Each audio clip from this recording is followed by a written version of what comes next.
I'm ready. Okay. Oh boy, I'm so in the mood right now, you guys. I'm in the mood to play some Metroid Dread. Hello, everyone. All the people watching right now live, thank you for joining me. And for those of you guys that are watching the archive, people, hello to you too. We're going to play Metroid Dread from the beginning all the way to the end, hopefully, for today's stream. It's a pretty short game. See what we can do, play the game on hard mode. Oh yeah, also, I just want to preface this by saying that my previous playthrough, I've beaten this game 4 times now, and my previous personal best on hard mode was 3 hours, 17 minutes, and 16 seconds. I do not think we're going to top that today, because this was like, the day before that was like, the run before that was like 38 minutes, 3 hours and 38 minutes, and it was like a consecutive day thing. Like, I was like beating this game once per day for the last 4 days. So, I don't think we're gonna top this quite just yet, but we're gonna try. We're gonna have some fun. That's the whole point of today's stream. We're gonna have a bit of a fun run. How's everybody doing tonight? Oh, this morning, actually. It is a cloudy, rainy, no sunshine Saturday morning, and I'm in the mood for some Metroid today. I quite like this game. This game is really, really good. I'm not very I'm not really a Metroid guy. I don't really play very many Metroid or 2D Metroids. I've played Metroid Prime 1, 2, and 3, but and Hunters. I played the Prime games, but I've never played like the classic Metroid stuff. You know, the stuff that inspired the genre, the Metroidvania subgenre that I'm so in love with. And I was very pleased with this, though. The thing about this game, I think, what sets it apart is the movement and how sublime it feels to move around in this game. Because, like, yeah, you look at this game, there isn't very much content to it. It's not the most original in terms of ideas. Like, you could point at, like, literally thousands of Metroidvanias that already exist, whether they're indie games or larger, more mainstream titles. With Metroid Dread, what sets it apart isn't the fact that it's like super original or has a lot of content, but the fact that movement just feels really good. Like, there's some insanely slick movements in this game, and that's what makes it work. How's everyone doing this fine afternoon? I'm doing okay. I haven't streamed in a while. I have not streamed since the Castlevania Advance Collection a couple of weeks ago. And I think the next stream that I'm thinking of doing after this is going to be probably on the 29th when the Age of Calamity DLC comes out. Oh yeah, the other thing too I mentioned that I'm not very familiar with 2D Metroid games, so I like how they get you up to speed immediately, because I think my only exposure to classic Metroid games was the trophies in Super Smash Bros. They tell you about like the X, or they tell you about like the Metroid or the Chozo.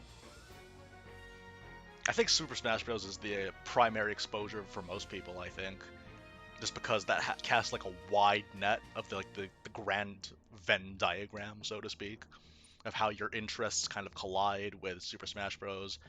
And then that ends up coinciding with like Metroid. So a lot of your familiarity with Metroid is a result of that, and that's exactly the case as it was for me and tons of other games. There's a lot of examples of games like that. Okay. Oh yeah, I haven't even like I think like so many things happened since I last streamed, because I think that's when they announced like the last Smash Fighter, which I'm very excited for. They announced the Animal Crossing stuff yesterday, which I'm super looking forward to. November is going to be stacked. Like, I wanted to get SMT5 on launch, but I realized that there's so many games, and I have like 7 games on a backlog that I want to finish that I'm hoping to address as soon as possible. Like Kingdom Hearts Dream Drop Distance, there's Resonance of Fate for the PS3. Oh shoot, I forgot to play. I only need 2 shots for these guys, right? Yeah, Dream Drop Distance, Resonance of Fate, Mega Man X4.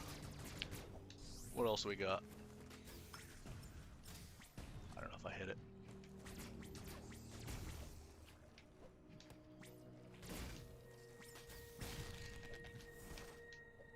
I don't know why, but that one always trips me up.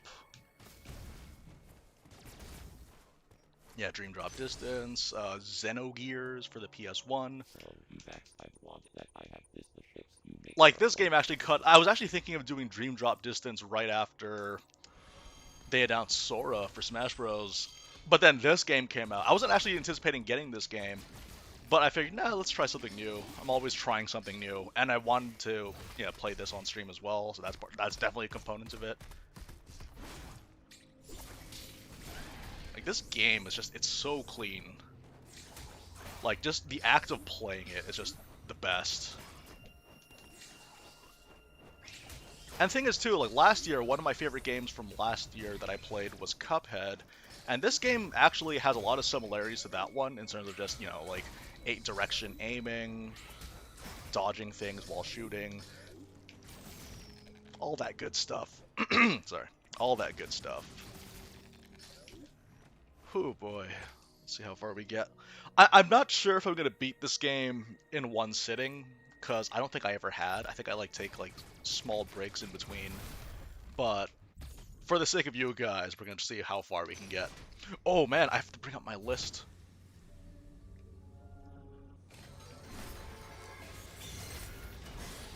I have a chart of stuff that I follow just to keep track so I don't get lost as well. Because that's one of the other things about like shaving seconds or minutes off of your times in this game is just knowing the correct places to go, knowing the order of things that you need to do. Okay, here we go. Oh yeah, honestly, Smash Bros, like, a lot of people are cynical saying that it's not really a celebration of games because it doesn't feature every game. But, like, considering how much of an overlap there is with interests, obviously, because there's so many games in existence, obviously you can't represent every game. But honestly, just the sheer amount of games represented, it's more so than any crossover games ever exist, and that's kind of my thing about it too. But, like, yeah, like, honestly, a lot of people, like, they discover things specifically because of Smash Bros. Like, I know, like, most Xenoblade people that I know, they probably weren't part of Operation Rainfall like some people were. They were probably just into it because Shulk showed up in Smash 4. And there's nothing wrong with that. I don't... Okay, so I have a chart, not a chart, but I have a list of things that I need to do in this game. So I'm going to be looking at that. Oh, and also this means that this also means that the PC won't go to sleep while I'm looking at the chat, like it does sometimes. Because yeah, this part I actually got lost the second time I played it because I wasn't sure what to do. I love the EMMIs in this game. The EMMIs are so fun. I like them because they incentivize, again, like, the best part about this game for me is the fact that the movement is so slick, and the EMMIs incentivize that. Like, you would not be able to survive the EMMIs if your movement wasn't good or up to snuff.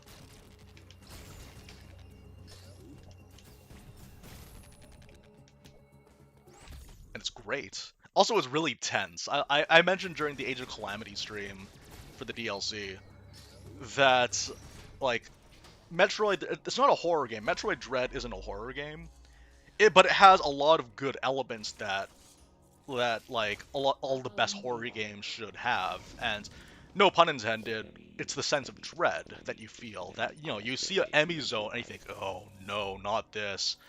And that's kind of the thing, though. It's just like that sense of dread is insanely important to any horror game, where it's just like you're just in a very extremely uncomfortable position, and it works so well.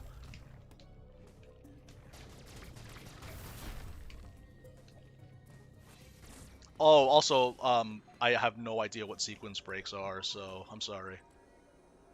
Do I have to? No, I don't have to go here. Oh, wait. Okay. Oh, yeah, no, Purple Emmy's the hardest one, but that makes sense because it's also the last one.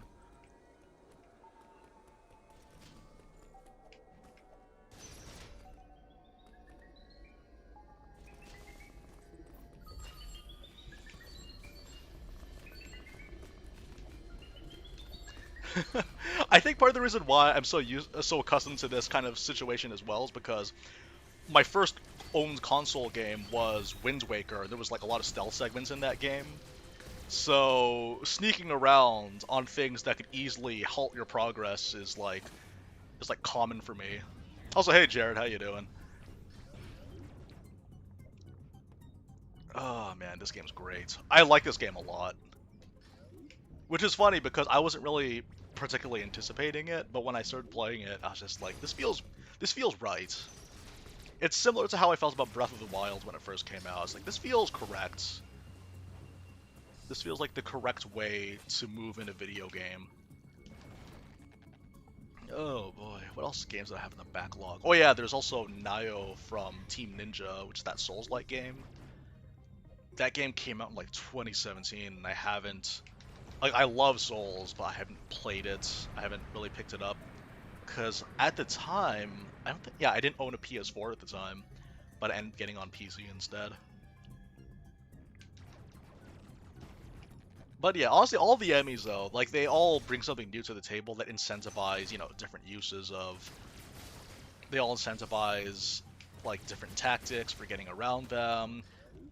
Very, very tense moments is what I live for. Hey, Yami Squall, how you doing?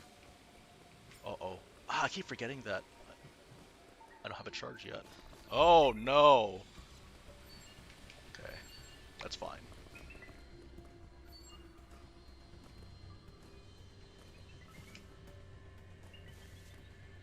Please, please, please tell me that works. I think this could be good. I think this is good. Okay, yeah, this is good.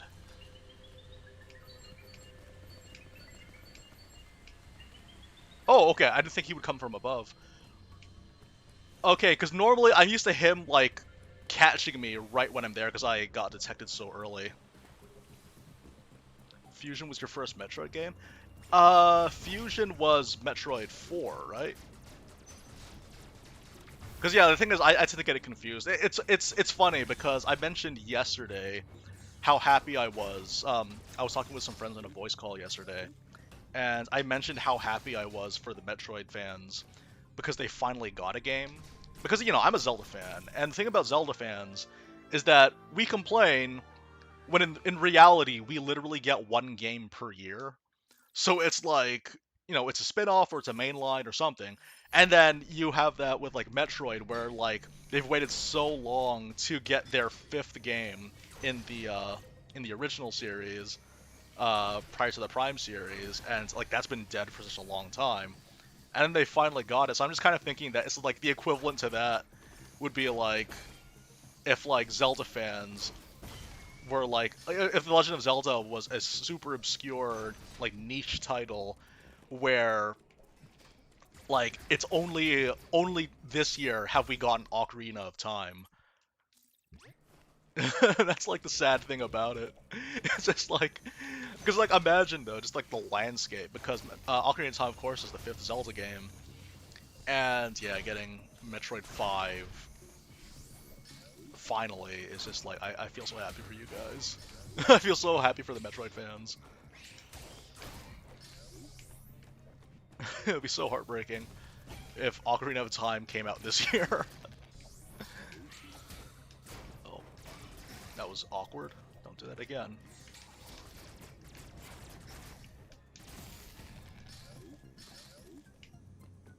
Oh no, we don't have the Morph Ball yet, so we can't do this. It's weird. You get used to it after a while, but it is kind of weird when you have to come back here after losing everything. Right.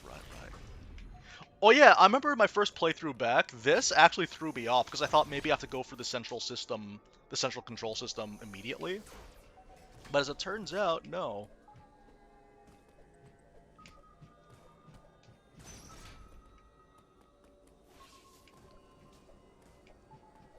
Okay.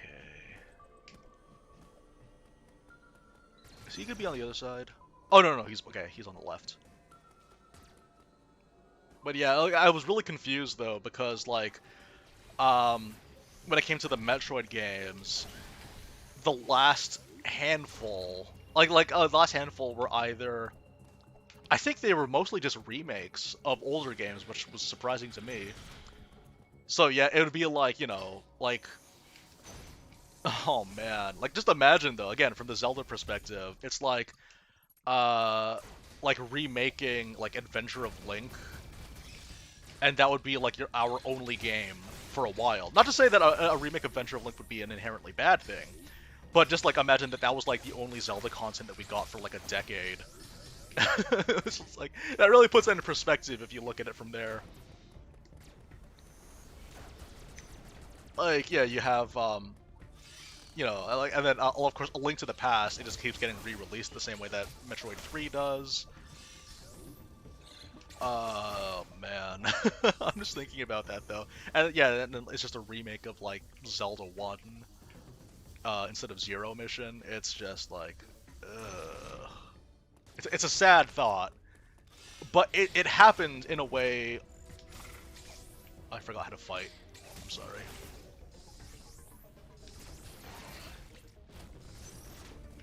When we start fighting against those guys that throw a bunch of flame salvo, it'll be a problem.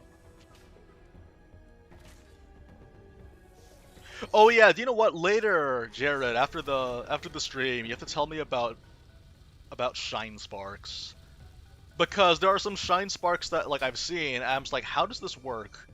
And I'd rather you explain it to me verbally instead of typing it out, because I might be too distracted to come back. I prefer a live session, thank you very much.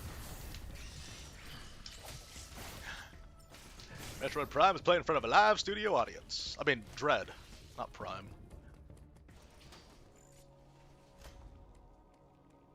Yeah, like, it's not a perfect example, because obviously the Prime games existed, and that's the thing. It's like, I'm trying to think of like an example, but there's no like clear like 1-to-1 ratio example of like a Prime equivalent. Oh no, we don't have to go here. Perfect.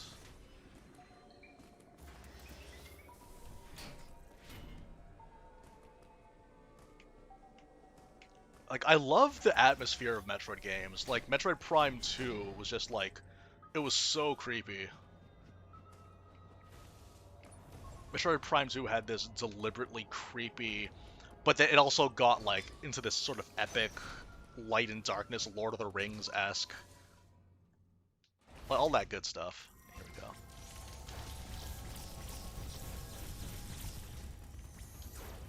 Oh, I missed.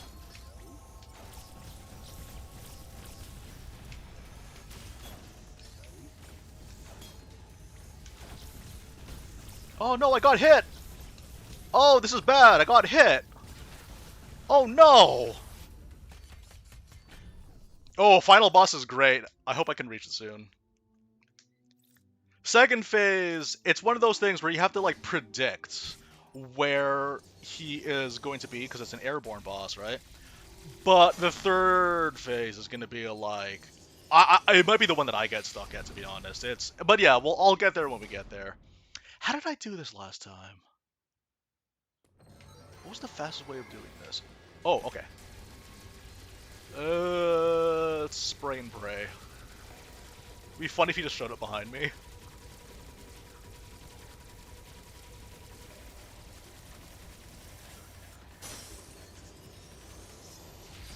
Okay, got it. Oh, okay. Collecting missile X. Okay, yeah, the 360 laser, it's tricky, but basically, if you... Basically, I usually shoot a missile while I'm falling down, and then continue going around. But it's one of those things where, if you can't... Like, just focus on not getting hit, more than anything. Like, that's the thing about any difficult boss fight, I could say, is if you're stuck at a boss, try doing a run where you don't get hit, or you just focus on not attacking, and just focus on just, like, dodging. Because if you know how to dodge, then that's already a big part of your success. And then after that, it's going to be a situation where you can start adding in attacks to follow up your dodges. So you're pretty much just making yourself more comfortable.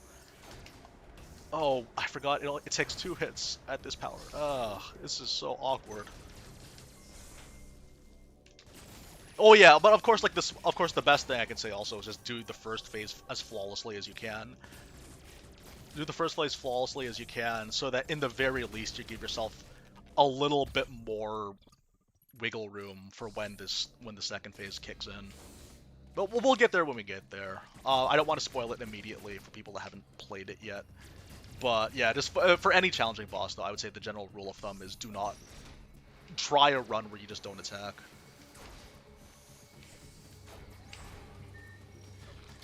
I'm gonna lose at this fight. I'm gonna lose at this boss fight because I'm so good.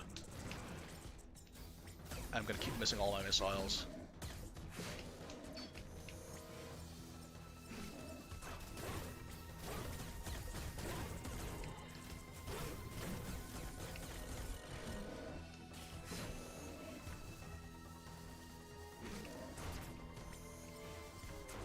Oh, really? Okay.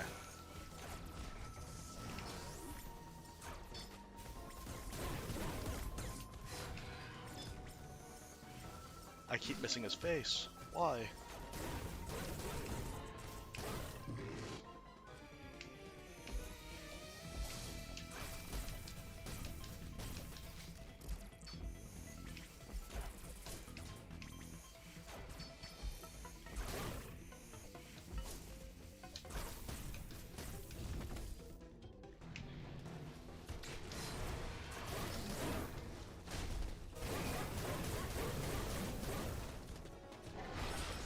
This is so awesome.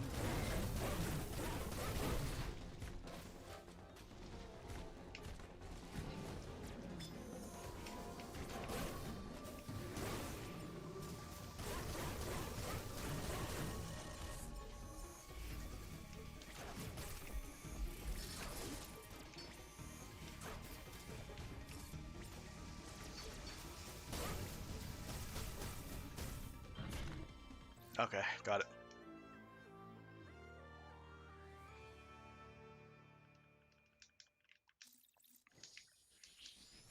Well, yeah. Okay, so I never played Samus Returns, but was it bad or was it just okay?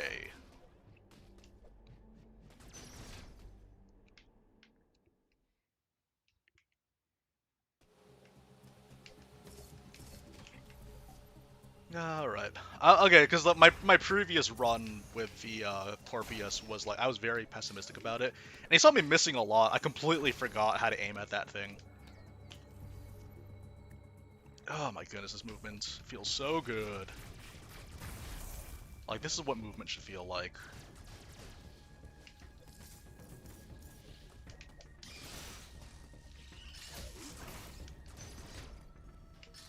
Yeah, it was just very okay. Yeah, that's fair. That's the thing though, because it's one of those things where it's a remake. How much do we change? How much do we leave alone? That's actually kind of why I don't like remakes. I'd rather just make a new game that's in a similar vein. I don't even mean like reimaginings either. I mean just make a new game. Because that was the thing. Like Twilight Princess, it feels like almost like a reimagining of Ocarina of Time, but it's different enough that it stands just fine on its own. Oh no, that is the first time I got hit on this particular segment. Okay, because I was thinking about Twilight Princess. That is literally the first time I actually got hit while doing that segment.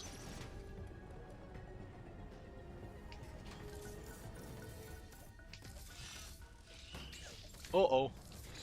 We're good. Oh no, we're not good! That was really sloppy.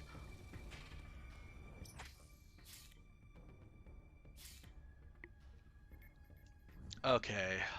So, people complain about the loading times of this game.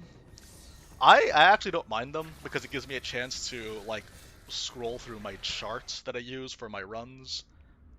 I'm okay with that. Okay, what do we got next? We got through the first segment just fine. After this, we're gonna fight against the green EMMI, get the white. I think this, in my first playthrough, this was the part where I got stuck. I actually got stuck the first time, and I think the reason why though is because I didn't think that I should just shoot at like the ledge to reveal a pathway up, but that's okay.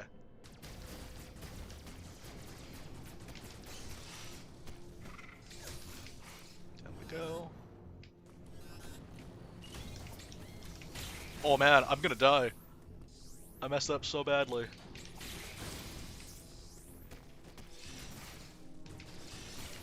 We're good, we're good.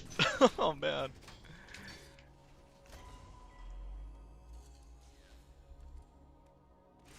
I like playing dated games. Like I like the games with those dated flaws, simply because it's one of those things where you have to look at it from the developer's perspective, where this is what we're stuck. This is the hand that we're dealt with, and we got to make a game that is functional out of what few resources or components or knowledge that we have. And a big part of that is just like those workarounds can be really clever with how they get around like the fact that, oh, this is a really, really big map, what do we do? Why not make a flute that lets us warp to every dungeon, and then the player has to rely on their ability to memorize locations or geography based on that. It's not for it's not to say that I think that it's for everyone, because let's face it, the majority of people that do say that they like dated games are the people that like save states or replays or rewinds, which I don't really like using. I don't think it's bad to use those. There's nothing wrong with using save states, but like I prefer just that, like, the tedious aspects. I think the tedious aspect's very important to me because it helps me understand that, yeah, like, they knew that this tedious aspect is going to come in. Like, they made the conscious decision to know this would exist, so how do they reconcile their shortcomings with that in place? It's like, oh, we know that you may have to travel long stretches because of a game over that felt really, really unfair. And that, and that stuff's bad when stuff gets unfair. I don't like it when games are unfair. But at the same time, there are going to be some situations where it only seems unfair, but maybe there are some resources you need to look into to perfectly understand that. It's very... But again, like, it's not to say that I think this should be for everyone. I don't think everyone should, have that, should be subjected to that. I think, like I said, save states are fine. I don't mind if people use that. But I personally prefer just, like, taking that, like, if I take an L, then, okay, what's the setback? I'm being delivered a setback. What do I do as a player to overcome the setback? I hate these things so much! Those things, if you don't address them immediately, it's bad. Hey Jojo, how you doing? Oh, right.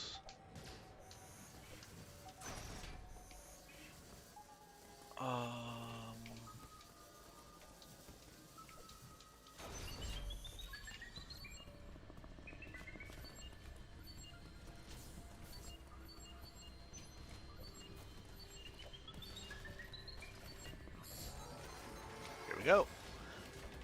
It's time for some rock and roll.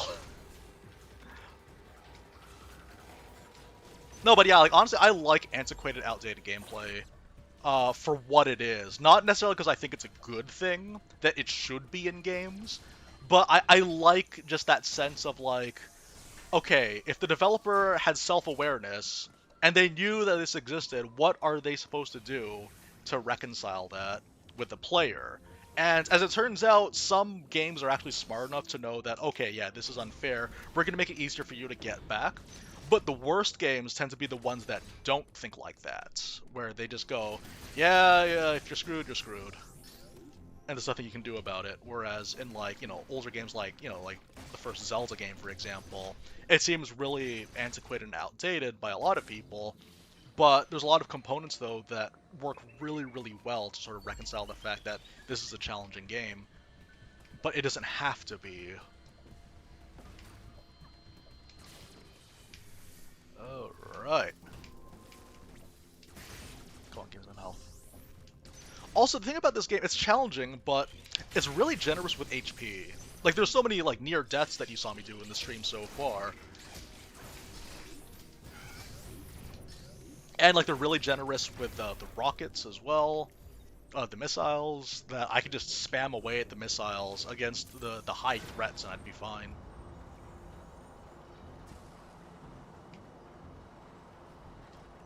It's a really ingenious level design here, all the object permanence.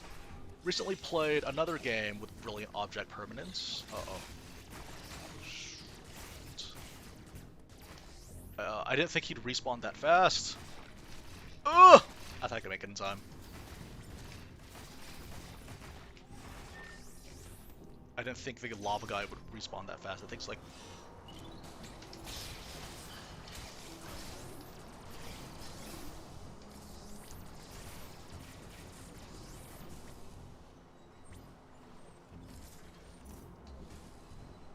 Oh wait, I could have just gone on the other side of the spider wall instead of just jumping down here. Oh yeah, I have to remember, the green EMMI requires a cloaking device. The green EMMI requires a cloaking device in a certain segments, but I'm always in a rush, so I forget to do it. Yeah, very generous with save points and checkpoints, actually. So that's why, like, it was easier to, like, dive in to hard mode immediately, despite the fact that I've never played a 2D Metroid before. No. That didn't look like orange.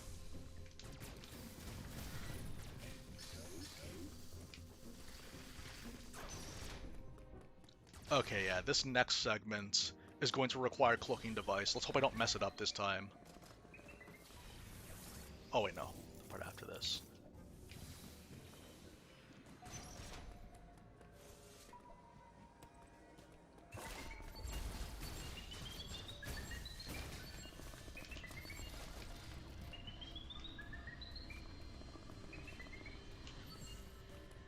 Yeah, because I usually just rush in, and then I get blocked off by the security shutter. Okay, got it. That wasn't so bad. See, this game is easy, I say before dying.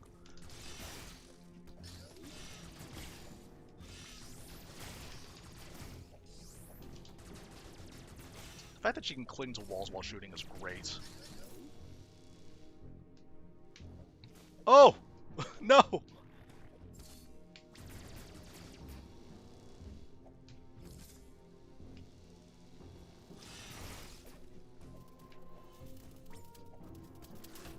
Oh no. Oh no. Oh no. Oh, this is bad. I messed it up.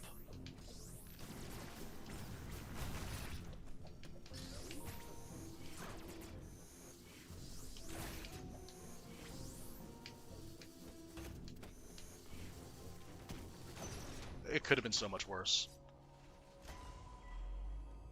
There's 275 missiles in this game. I usually get like 90 before I finish the game.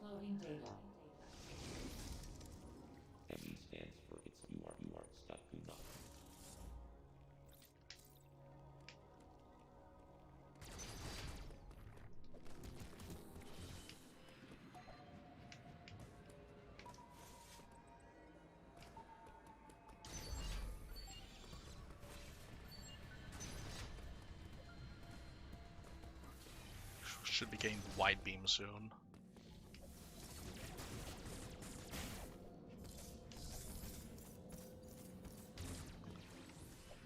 Yeah.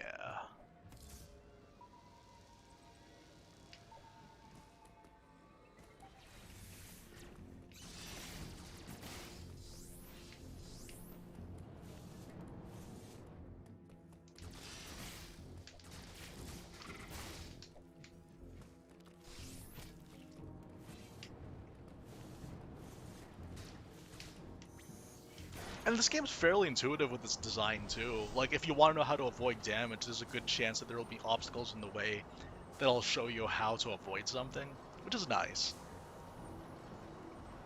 Honestly, okay, so the thing about the EMMI, from what I understand, it's completely random. But there will be some days where I'm like Ultra Instinct, and other times I just fumble every single time. It's very tricky, because I think it's completely random what the timings are. Like, I don't think there's, like, a specific time. It's you... But, well, I noticed some patterns, but they're not guaranteed. the first pattern that I noticed is that, like, it's usually when it first opens its mask, it immediately shoots out the stinger. Oh boy, okay. Nope. Yeah, see, like that. I knew it, and I didn't do it. I knew the secrets, and I didn't do it. So now if I try doing it again, it's not gonna work. Oh boy.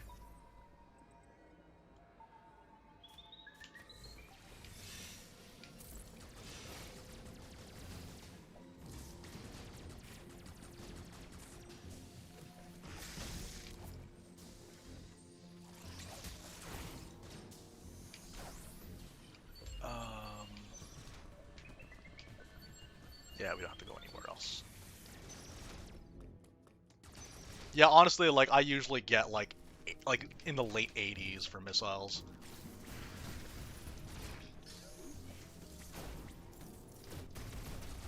See, I didn't know you had to shoot these, so I was stuck here for the longest time. It was bizarre. Oh yeah, might as well get the heart piece up here.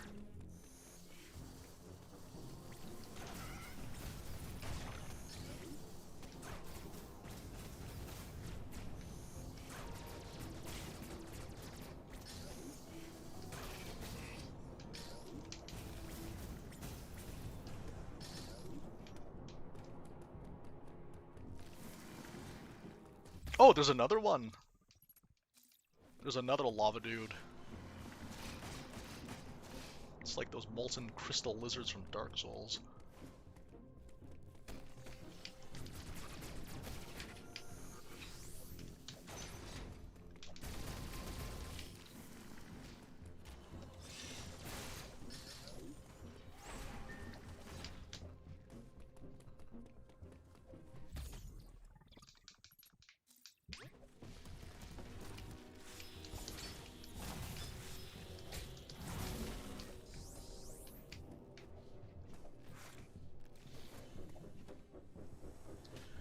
Okay. There's a door back there. I don't know if it leads to a missile upgrade or not, but who cares? Let's go. Let's get out of here. Gotta get myself into the zone.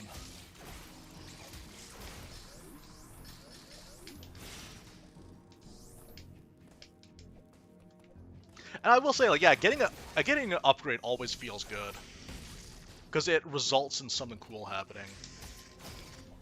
Like, getting the gravity suit feels amazing in this game, because they run you through an entire level of misery, of just sluggish movements, and then they give you the gravity suit, and suddenly you feel super fast.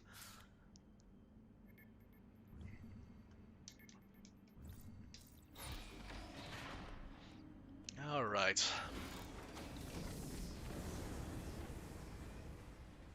Okay, what's next? We still have to get the wide beam. Then after that, we have to fight against the green EMMI. Oh yeah, then we're getting the Varia suit.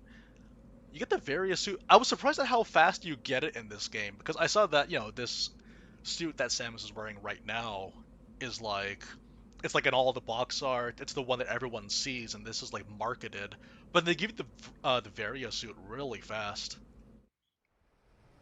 and you spend the majority of the game not in the suit that they keep showing off. I guess that makes sense. Like if you compare that to like Echoes, where yeah, they market you in the Varia suits, but then you spend most of the game in the dark suits. Right, like this.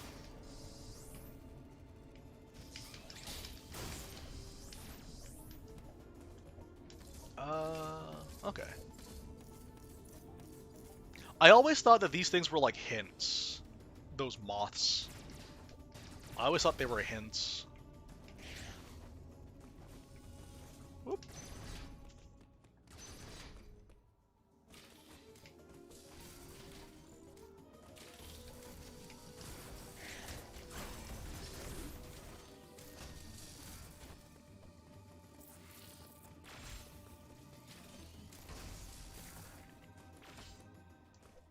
Also, I like this too, this really foreboding atmosphere where everything's just powered down, and there's no background music.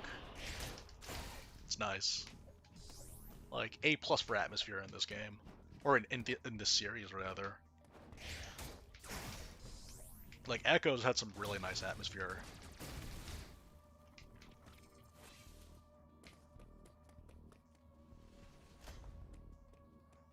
Yeah, that's literally all it is. It's just a biological thing. They're just attracted to light. But I literally thought that it was like a hint that, oh, you need to be here.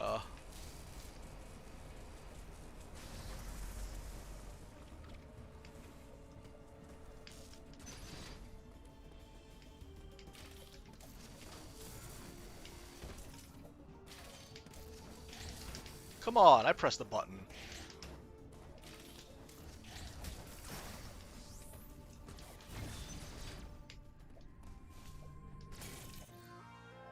Here we go.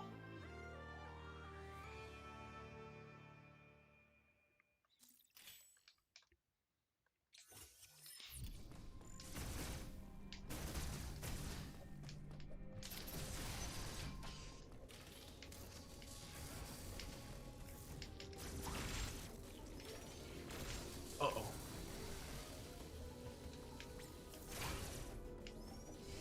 Uh-oh. I have really low HP.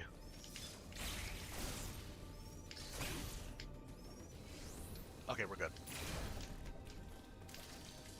For now.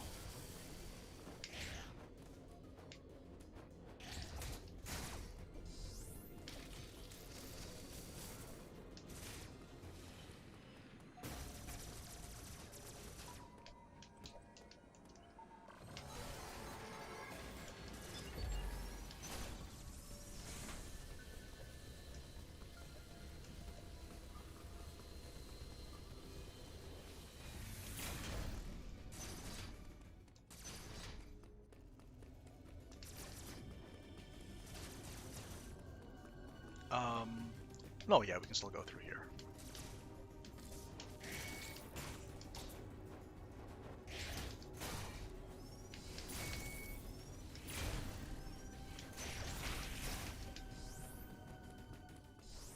Well, yeah, also, I like the object permanence. If you leave a room and you get hit by an enemy, by an EMMI as you hit the room, it can still catch you. But then, if you like leave power-ups, but then you can actually bring them close to you, and then when you leave the door, it's not like they disappear.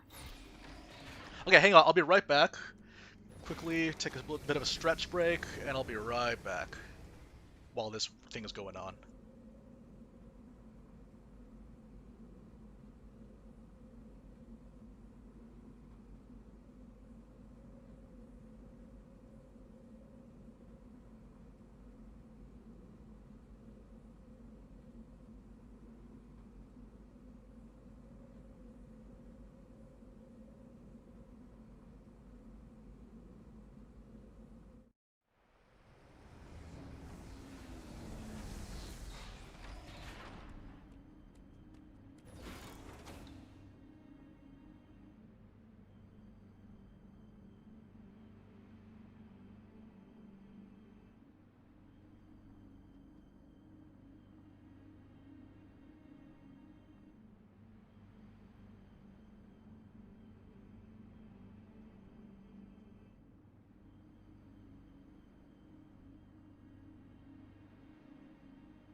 Okay, we're back. Sorry about that.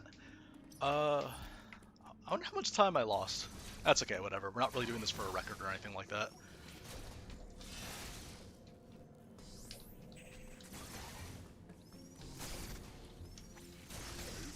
We got the wide beam, so all that's left for us to do now is just kill the green EMMI.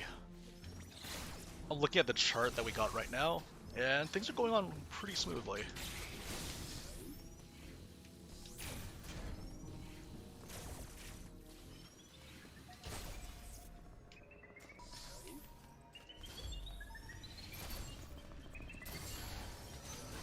Uh-oh. Okay, okay. Make it or break it. No! No! I did it like last time, see? It's very weird. I thought that if I hit a charge beam, then... But I think I might have aimed the charge beam down. That's okay. Also, this game is really forgiving when it comes to EMMIs too, though, because if you get caught a lot by the same EMMI, it changes the rotation in its patrol. So what that means essentially is that you actually have more room to move.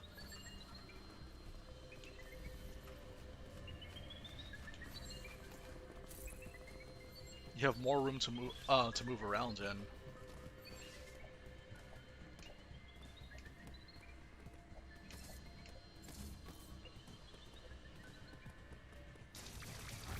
Here we go. This is the one.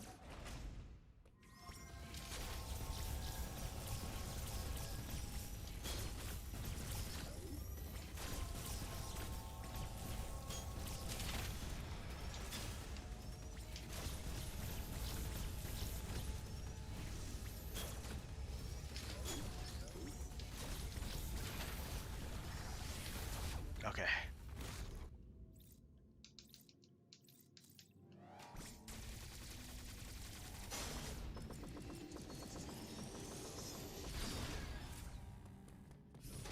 How did I do this last time?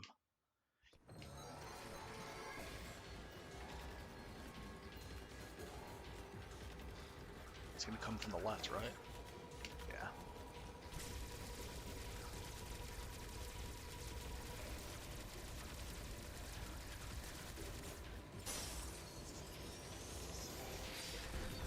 Okay. That wasn't so bad.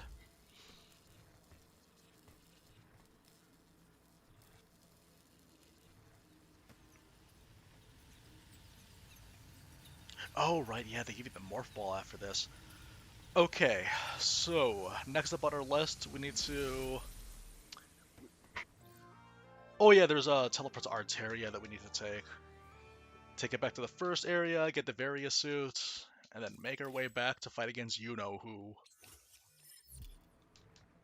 You-know-who from Super Smash Bros. Melee.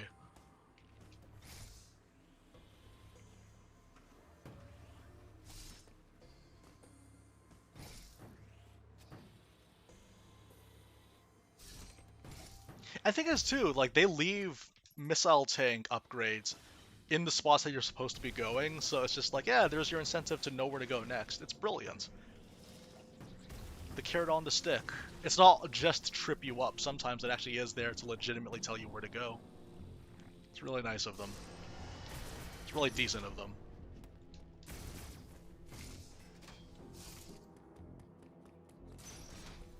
Oh, this is just the safe spot.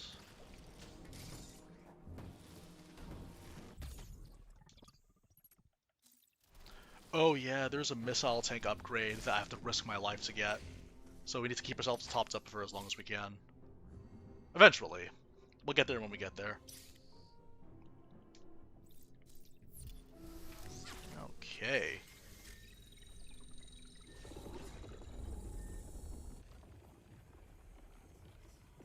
The nice thing about these loading times is that it gives me time to check my phone and play Fire Emblem Heroes. I'm actually half tempted to go all in for that Halloween Robin, because he's tough looking.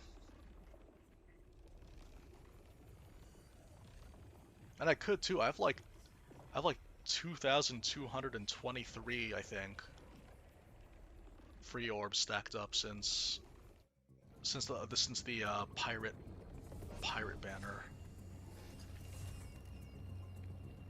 Okay. All right.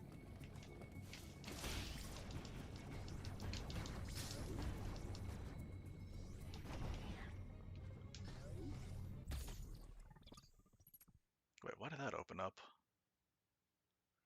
Oh yeah, I maxed out Tempest Trial a long time ago because Robin's just really strong.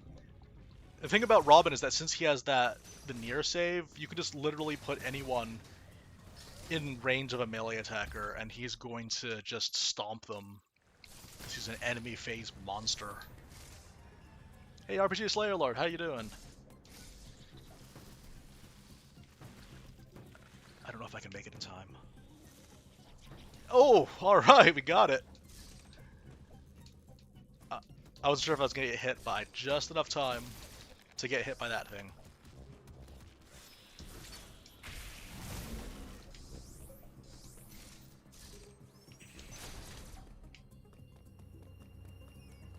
Alright, you guys, and away we go.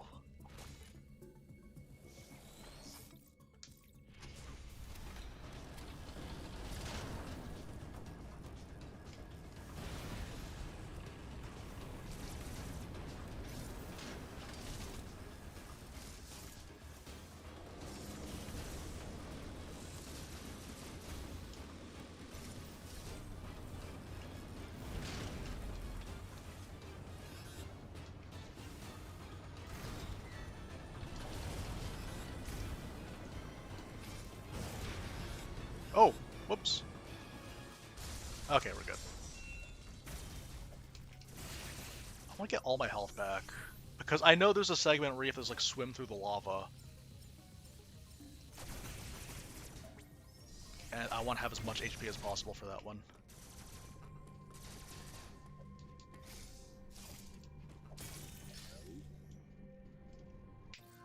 Alright. Goodbye, Dread colors that everyone likes. And hello, more of the same.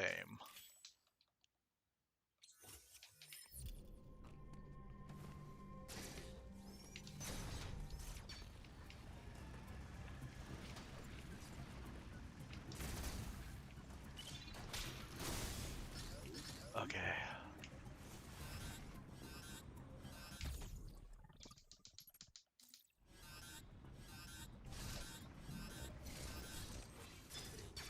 Could have been better.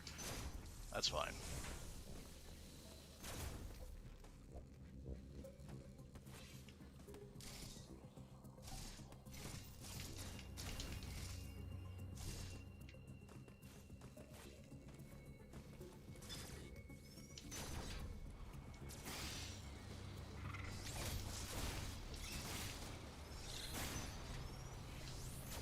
Okay, we're good. Whew, out in the clear. Look how much damage that entire thing did, too. All that collateral damage affecting a completely different part of the map. It's nice. All those little details make this game interesting to me. Did I ever use the markers? You know what?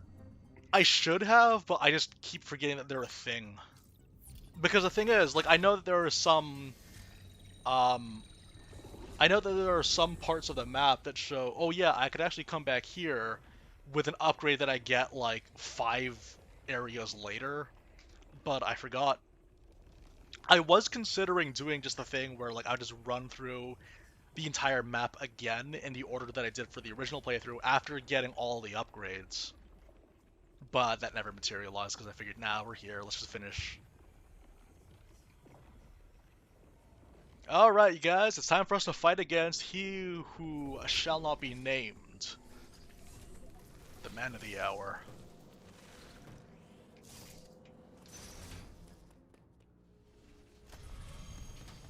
Might as well save, why not? We haven't saved in a while.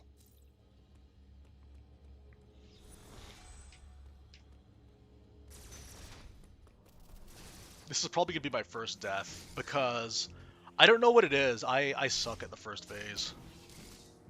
But who knows? I might be able to do something miraculous with the first phase. Who knows?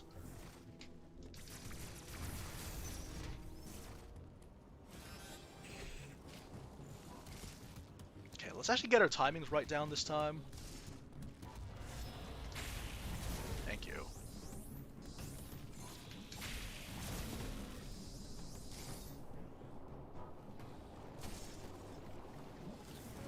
Uh-oh. Uh-oh.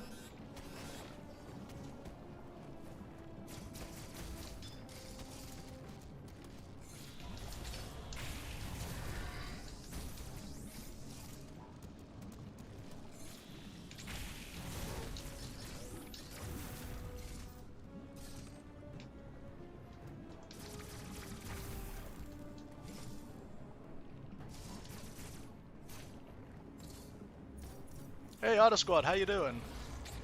What? I thought I hit it. Okay, it's fine. Whatever. I'm doing... Okay, okay.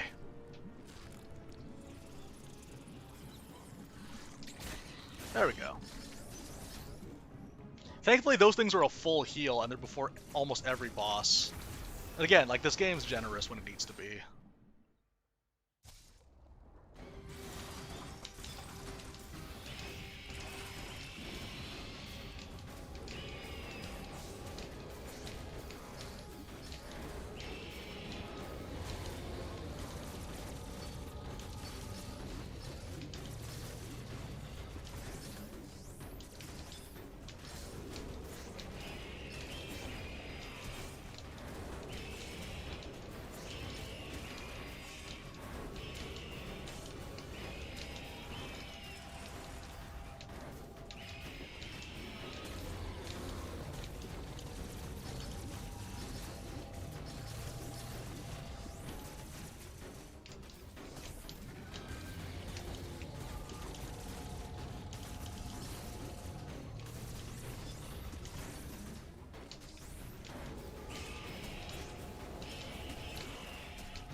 No! What?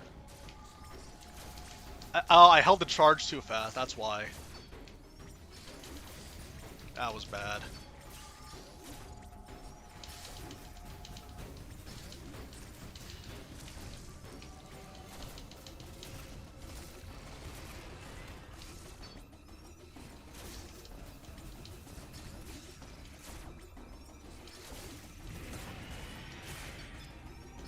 Okay, don't get excited with the charges now, Samus. There we go.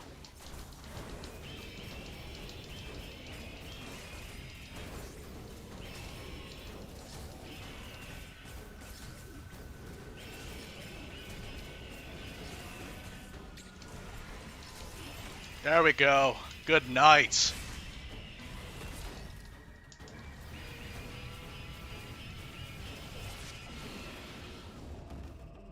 Okay, got it.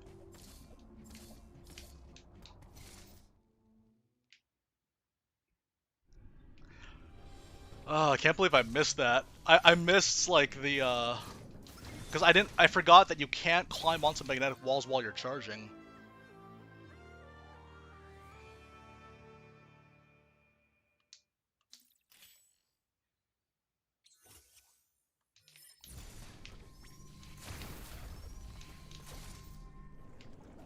Okay, got it. The worst is yet to come, though.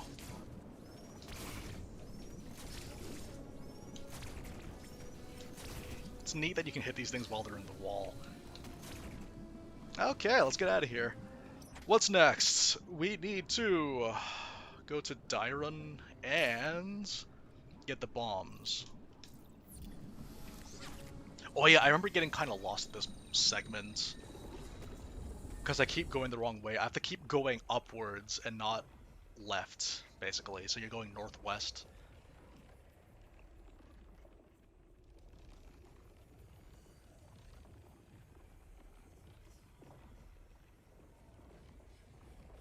Yeah, honestly, like the Kraid fight's a lot easier when you realize that you can just morph ball to avoid the spikes. And it's one of those things where, like, as long as you have a fair amount of missiles at your disposal, you don't even have to aim. You just have to shoot at the bones, and they'll replenish the missiles for you. It's definitely the first wall though. It's still a challenging fight for a first timer. I know it was for me. It's a fun fight though. I like it. Oh. Oh, I messed it up. Oh boy. Oh boy. Okay, let's see how bad this goes. Oh, oh no. Okay, we'll see. I was able to mess it up that badly, I have no idea.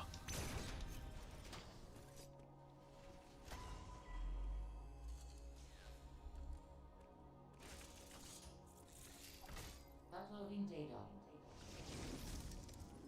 This area north.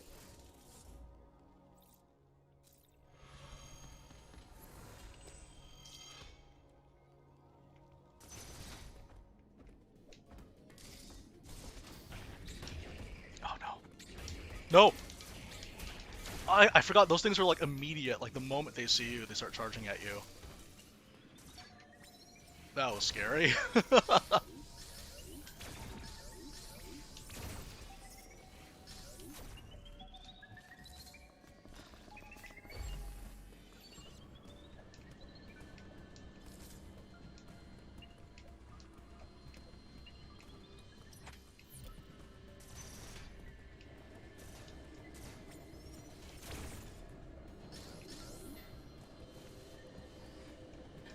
I believe I'm supposed to be going this way?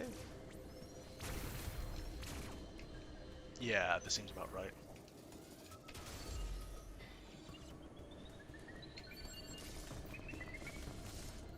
Okay. Yeah, usually whenever I come back here I get lost and I take the wrong way. So this is pretty good.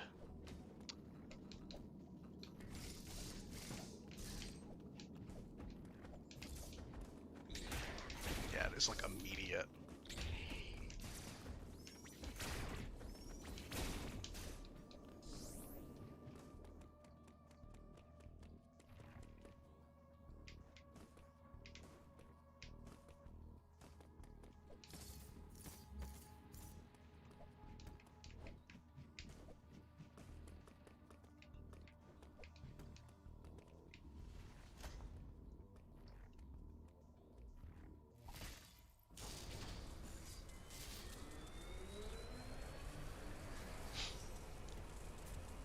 Yeah, actually, well, to be honest though, my thing about this though is that they speak in a alien language, so changing languages was on the bottom of my list of things to do. Oh no no no no, we have to get the bombs first.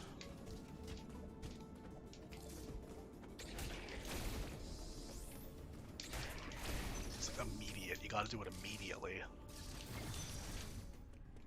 See, like those moths that I just passed by, they seemed really hinty, didn't they? Ah well.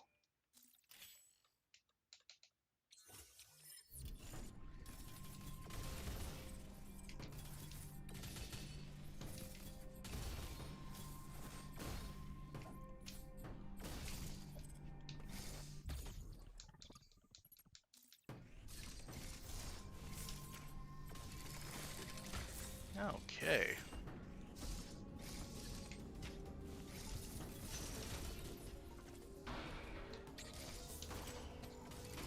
And the thing is too, like you can avoid most of the encounters just because of how fast Samus is.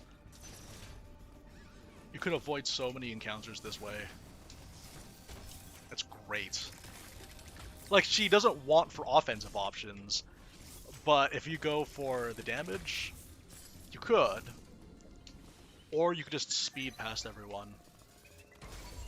Oh boy.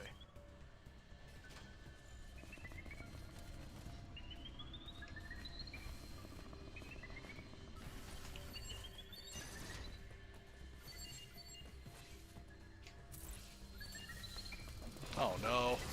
Oh no.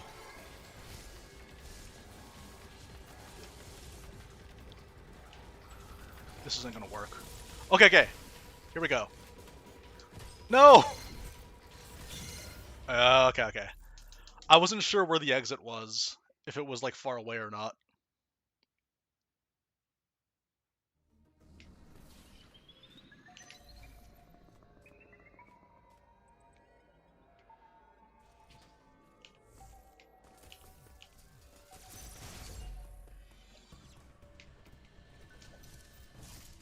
But it turns out it was just right here.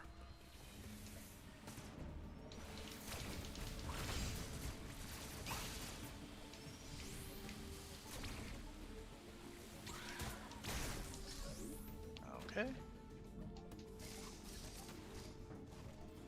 Oh, this one has annoying placement. I don't like this one. Okay. Berenia time. Okay, what's waiting for me here? Flash shifts. Oh yeah, we're getting the flash shifts. One of my favorite things about this game.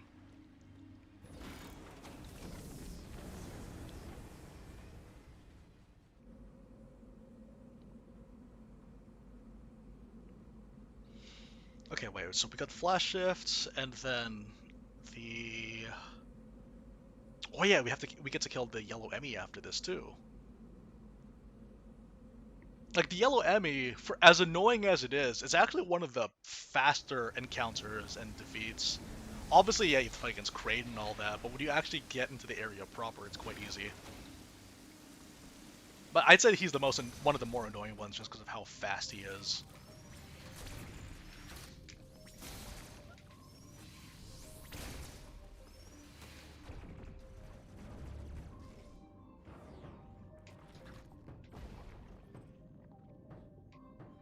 Oh no, I'm gonna die again.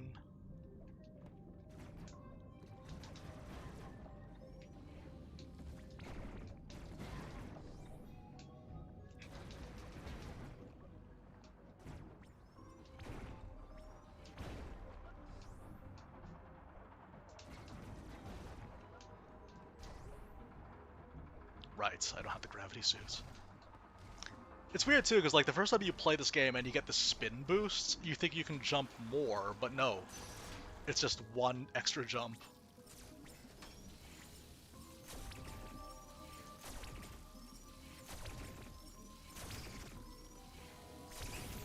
I wasn't sure if I was gonna kill it in time.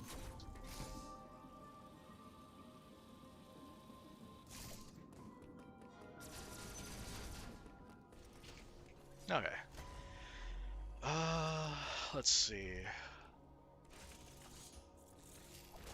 Uploading data. Also, the thing I like about the atom placements in this game is that it lets you know that you're headed in the right direction, essentially. Like, if you encounter Adam, it means that, yeah, you are progressing into the story. Oh, no, no, no, no. Oh! I forgot, these are the ones you gotta deal with immediately. Okay, do it again. Maybe I should have saved. Oh, no, never mind, it's right there. Yeah, you gotta, like, run for those things immediately, otherwise they will mess you up. I think that was, like, my first non-EMMI death. Those things do so much damage in such a short amount of time.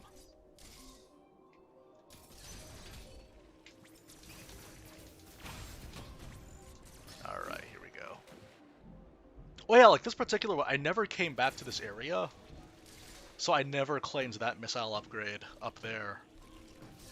At least I don't think.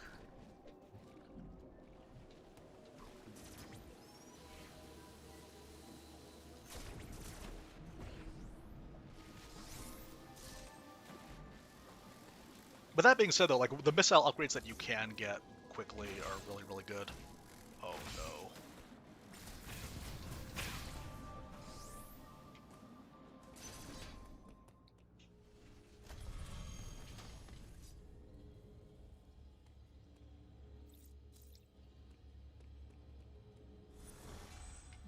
Okay.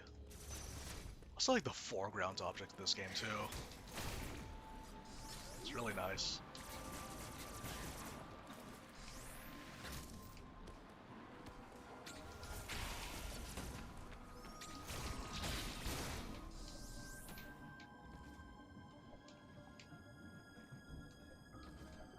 Okay.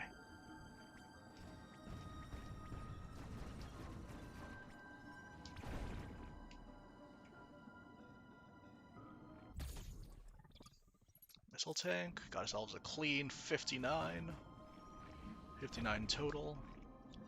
Honestly, if I can get to 80 missiles, I'm happy. Because I've beaten the final boss with 80 missiles, so I'm pretty confident to be able to do it with that.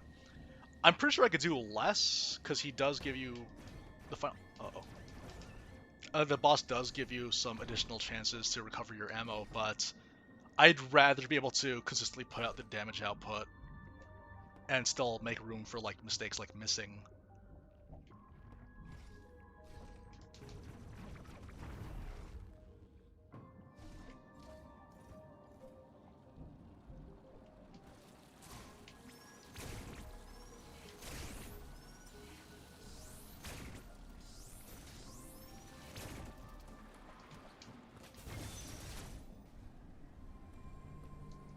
There we go, flash shift. I love this thing. Was the flash shift in the other games?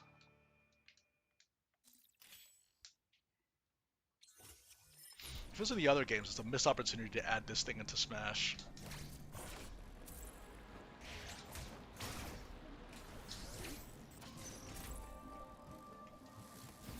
Uh-oh.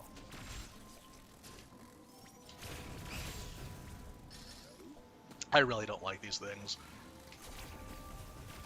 They actually require skill to beat.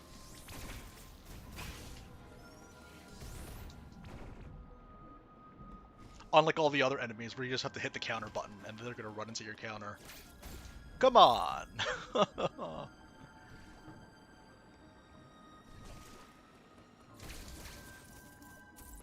Oh, okay.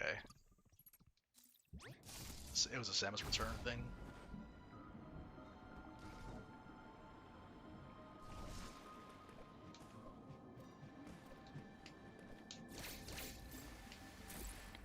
It's a really good way of showing you just what the range is on this thing as well. It's nice.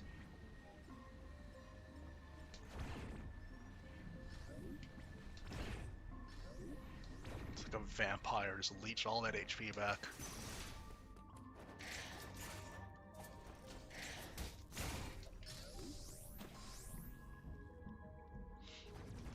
I do like the revisits to this area though, because yeah, like I said, it's very sluggish until they get you the gravity suit, but it's that kind of level design that makes me appreciate the gravity suit, which is nice.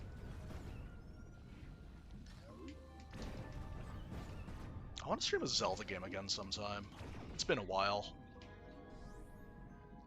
I haven't played Zelda on this channel in a while. Like, I know I played Age of Calamity as a Musou game, but for like a mainline Zelda game, I want to bring one of those back.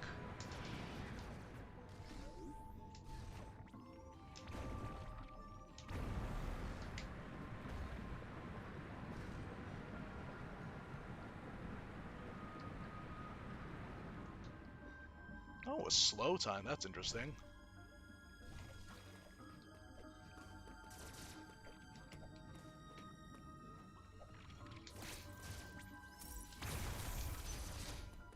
There we go. Time to give Bumblebee a visit.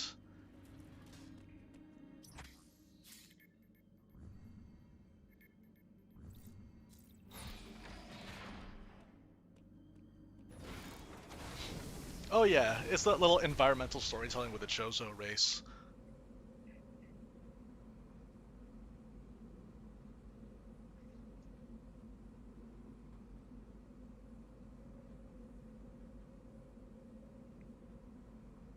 I just realized something, and I don't think anyone pointed this out, but there's a weird black border around this. Hang on a second. There's a weird black border that I'm going to quickly fix real quick. Um, Hang on.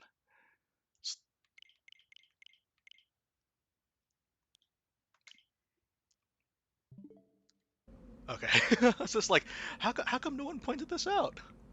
There's a black border around this game.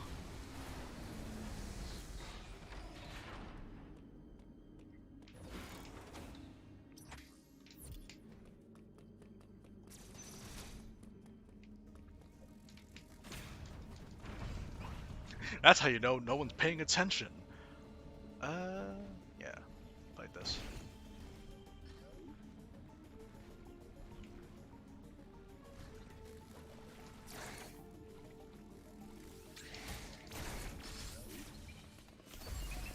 Uh-oh. Uh-oh.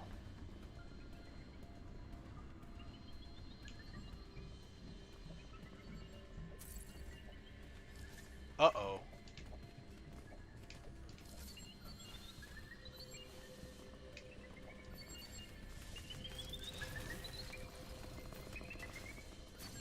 Uh-oh. Can I escape? I should have flash shifted away. Get out of here. Oh, I'm gonna waste this.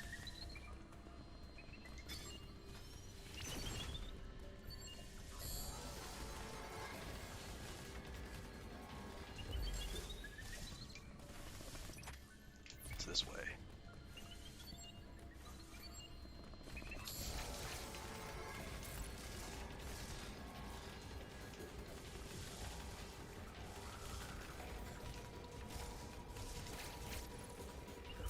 Later! Later, hater!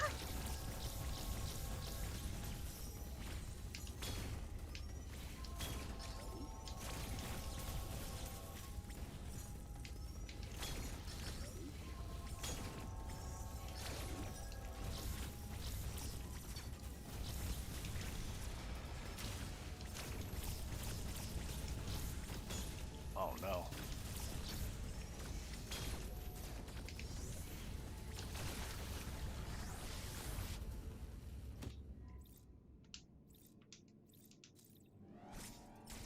I think that's my first successful counter of the night.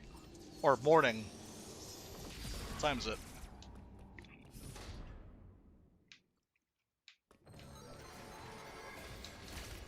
Oh, hello.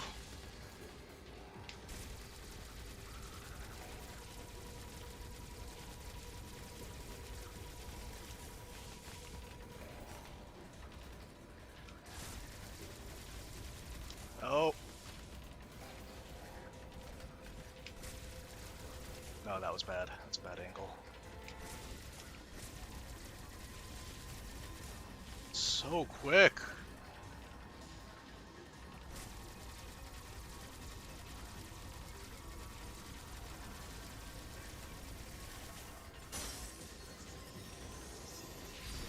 Okay. I forgot how fast it crawls, so I was kind of caught off guard there. Okay, now I get myself the Shine Spark. / speed boost.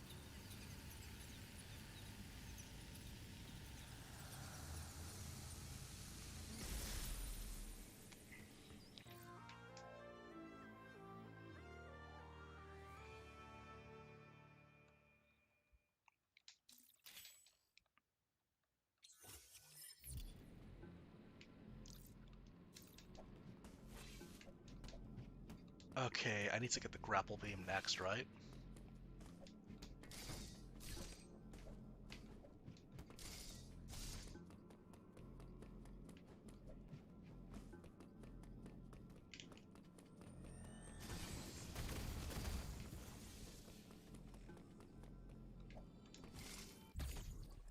There we go.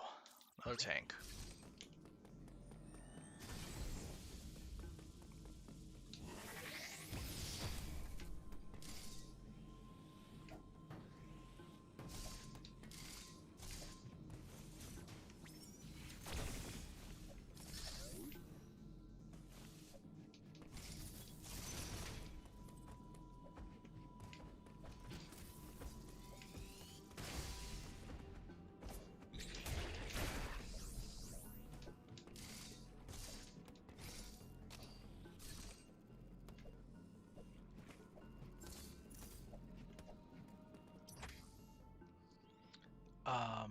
Oh yeah, this is the right way.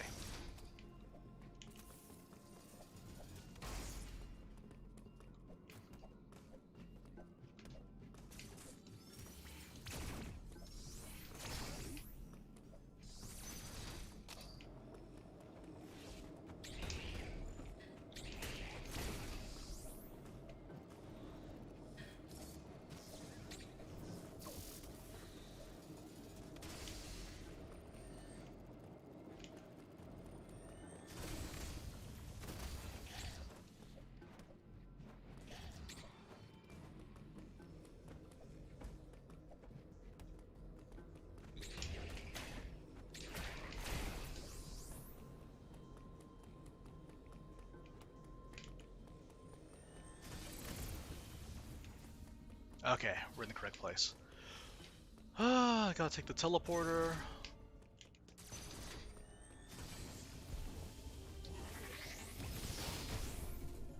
Take the teleporter back to what's it called? Artania? And we get ourselves that grapple beam.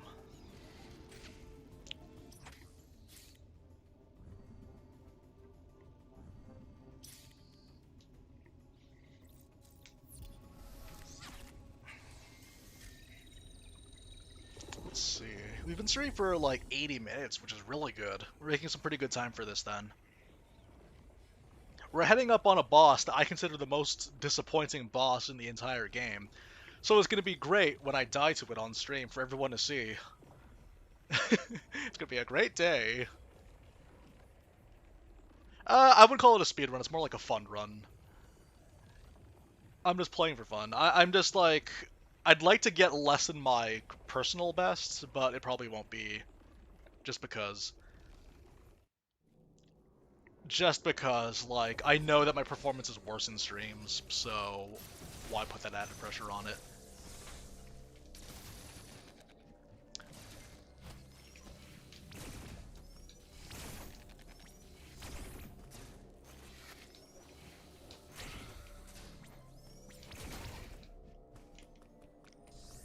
This way. Oh no, what am I doing?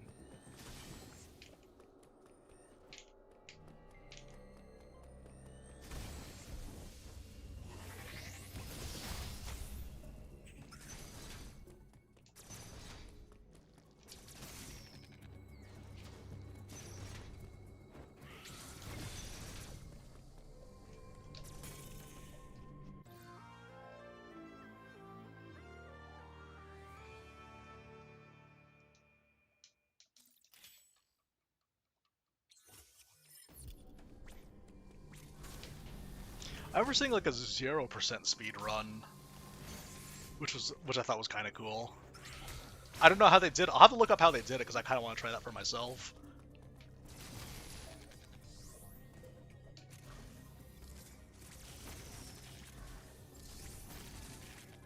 See, it teaches you to aim, and then that's how you realize, wait a minute, I could use the grapple beam. See, it's very intuitive enemy placement. It's great.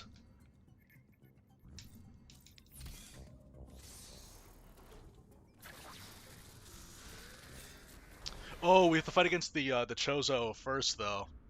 And then we fight against the big disappointment, who I'm definitely going to die against on stream.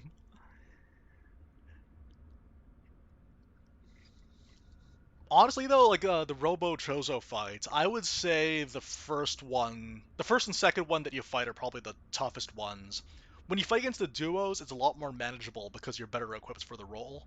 But as it is right now, it's a nightmare.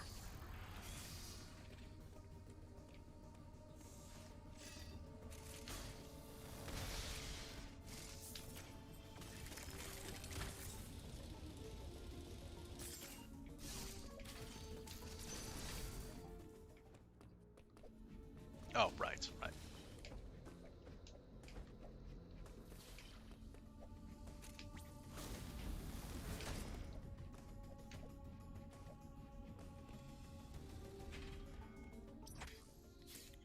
Oh yeah, we're also reaching to my favorite cutscene in the game, which I'm probably going to skip. It's my favorite cutscene for reasons that people who have played the game will know.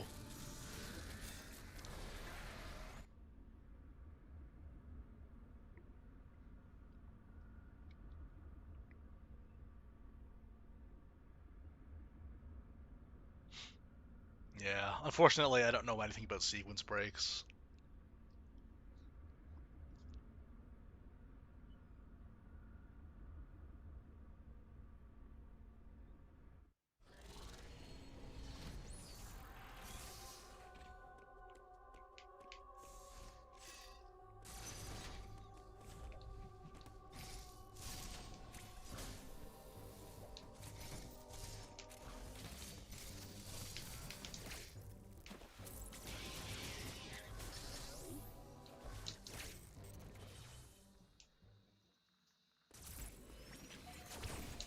Alright, here we go.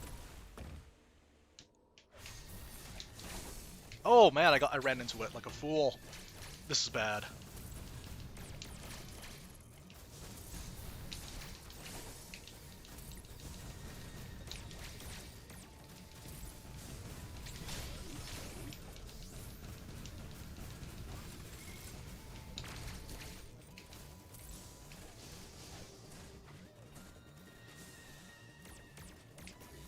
Oh no, I still got hit. Oh no.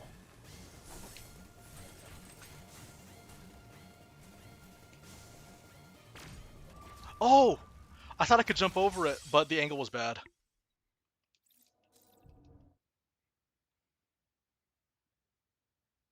I'll have to look those up. I'll look up sequence breaks at some point, just so I could see, because yeah, there is some bonus content.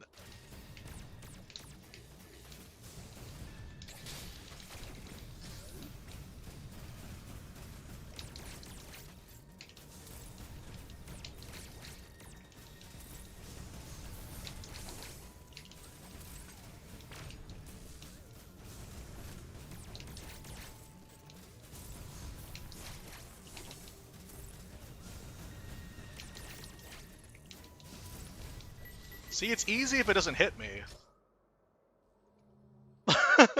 It's actually a very easy fight if it doesn't hit me. Okay. Honestly, though, I think the second fight might be actually trickier because there's less room to move around in comparison. But after that, though, they become entirely manageable.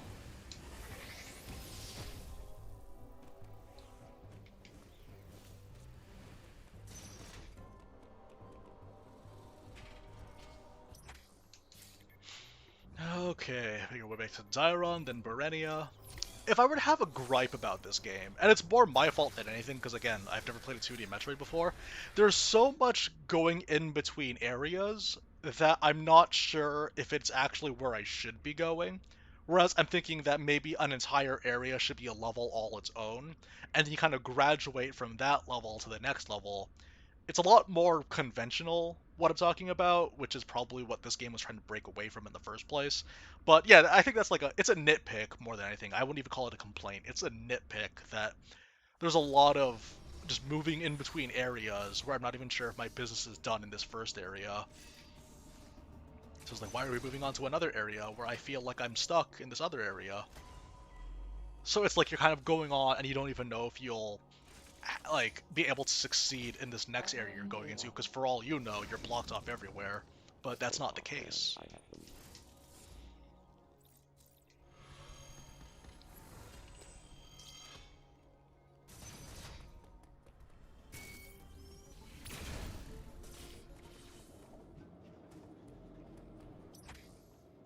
Okay,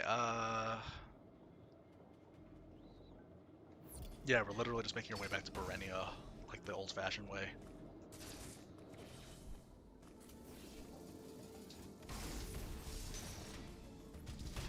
Oh,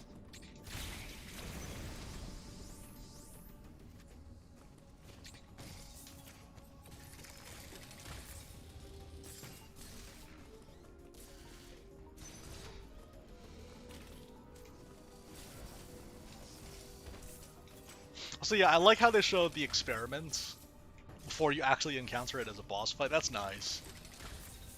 So the experiment being worked on in the backgrounds.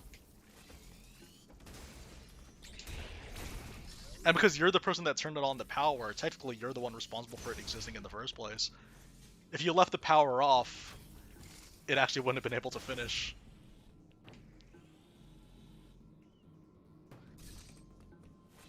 Yeah, it's not really a complaint so much as it is like, oh, that's something. It's a ding. It's a Cinema Sins ding. It doesn't mean anything. It doesn't mean anything. It's just a Cinema Sins ding. Wait. Oh no, I went the wrong way. I was supposed to take the other path.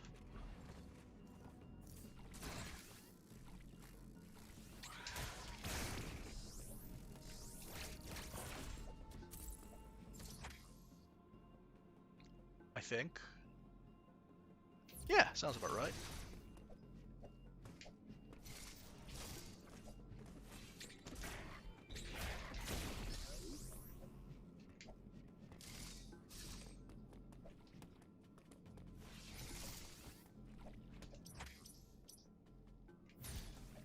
Oh, okay, okay.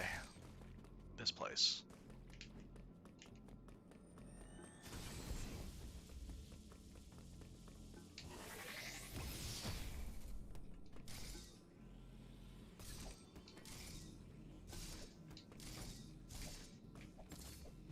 There we go.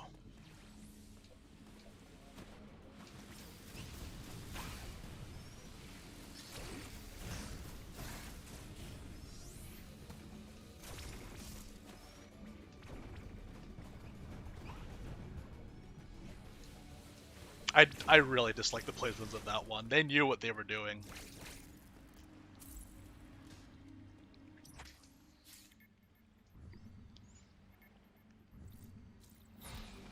Oh yeah, how many energy tanks are there in this game? I feel like they give you just enough in your way, but I wonder how many there are maximum. Not that I don't think you'll really need that much. I don't know. This is coming from the guy that 3 Heart Zelda games, so it could mean anything.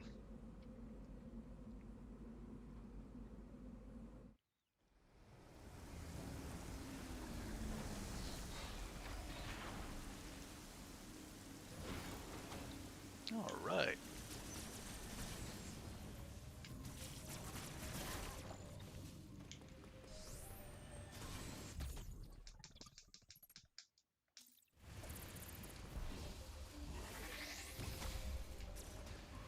Oh, that was embarrassing.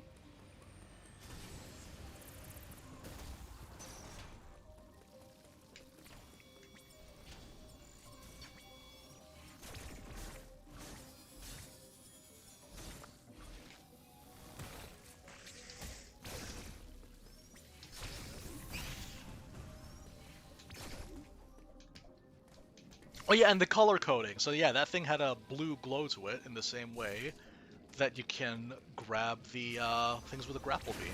So that's what makes them a lot easier to beat. That's the thing about a lot of Nintendo games. If you feel like an enemy's taking too long to beat, it's probably because you're using the wrong tactic for it. If you use the correct tactic, you can make short work of most enemies.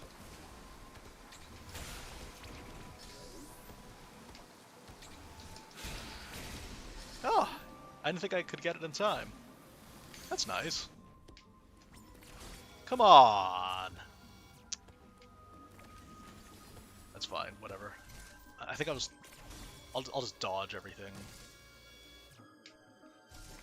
to the best of my ability, because I know we're heading up on those guys that jump off the walls, and that's going to be tricky.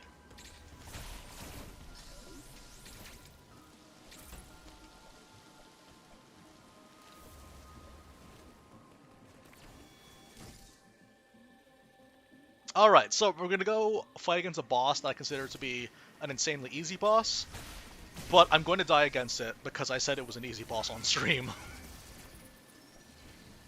Oh no, not this thing. Okay.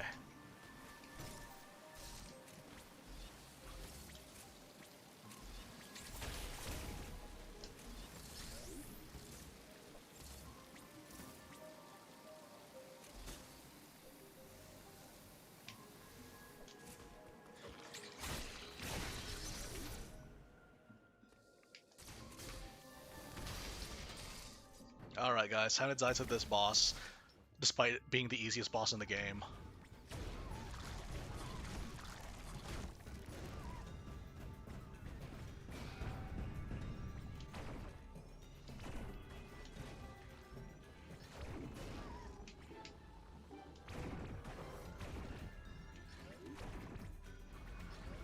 Whoops.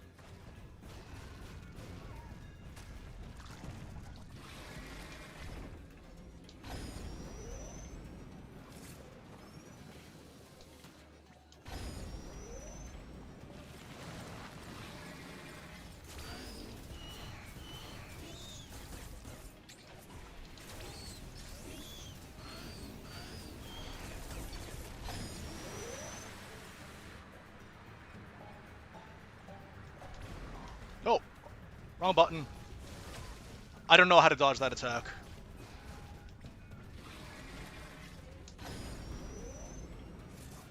I literally don't know how to dodge that attack. I never had the opportunity to.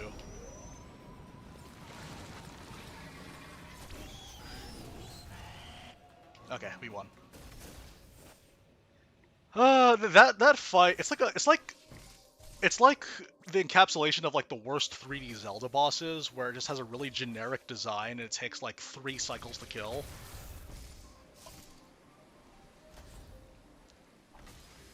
And all you gotta do is just expose the weak points and hit it a bunch of times until it doesn't let you hit it anymore, and then yeah. Like, a lot of the worst Zelda fights tend to boil down to that, and they like borrowed it for this game for some reason. It's okay though. Every other boss in this game is fantastic, so... And it's not like it's like miserable to fight against that boss. It's like a speed bump more than anything. You grab the top part to dodge it? Oh. You know what's bad when in hard mode you don't even need to learn how to dodge certain attacks.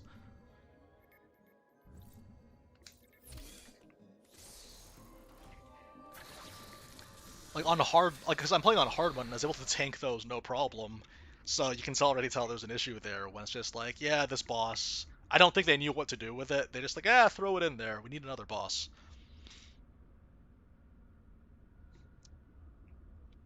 Other than that, though, every other boss in this game is pretty great. I cannot wait to fight against the SQ. That one's a lot of fun. That one is like, it's nice because like you can't rely on melee counters like you can on the other boss fights. That one actually does require like proper spacing and stuff. That's true, yeah, if you can sequence break, you could probably just skip it, like you can with most of the other bosses. I'll get there, eventually. I am very fond of this game.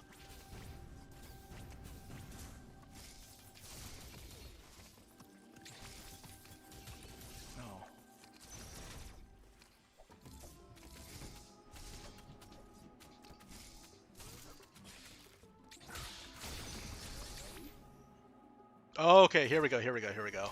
This one's gonna be, this is the real fight.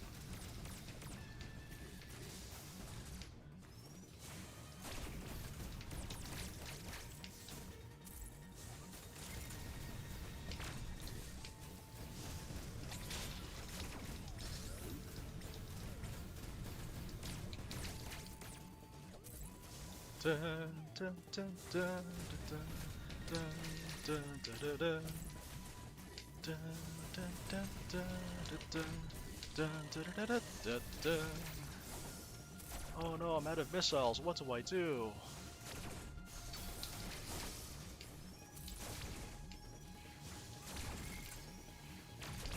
Oh! Oh, now it's gonna fall apart. No! I didn't realize I could I thought maybe I could just dodge that one. Okay.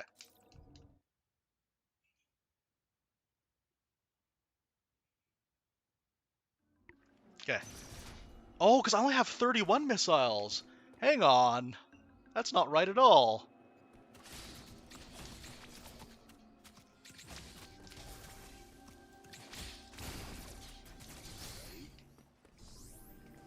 I only have... I was wondering, how come I ran out? There we go. Because I don't want to rely on charge shots, because charge shots...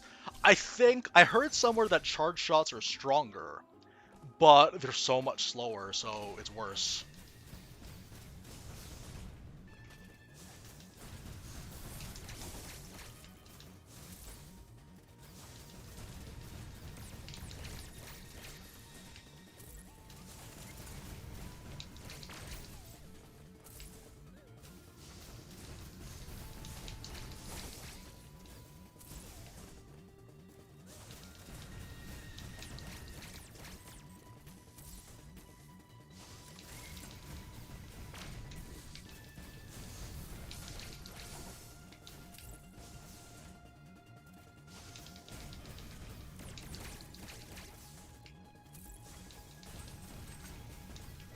There we go.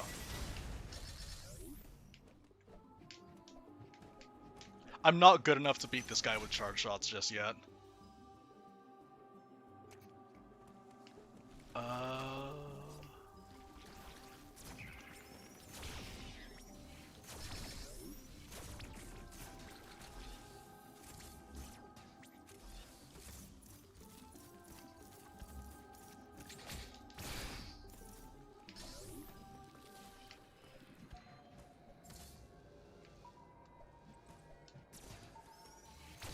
Okay.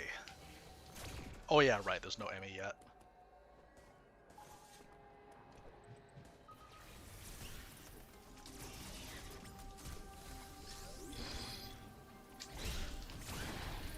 I've been known to screw up that particular counter. Hey, Joel RPG, how you doing? Uploading data. But yeah, that boss that we were mentioning earlier, though, that could use a little bit more cooking, so to speak. A little bit more time in the oven. Because I think you can make an interesting boss out of that. It's just that, yeah, it's a low-gravity environment. What the? Okay. It's a low-gravity environment. It's like, you could make something interesting out of that. But they just figured, nah, let's just make it a thing that you can just forgo completely. Which is fair. Why not? Oh yeah, and like level design like this is very intuitive what they're gonna do here. Wait. There we go.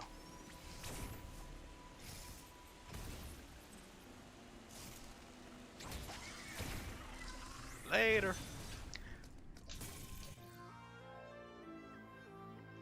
I think the blue EMMI is probably the trickiest one, because you can't even like... Because one, yeah, there's like the high gravity with the water, but also it's just like you can't like cloak yourself away from it the entire time either. You just need to position yourself, which is tricky. Which requires considerably more skill in comparison to others. Okay, we are back.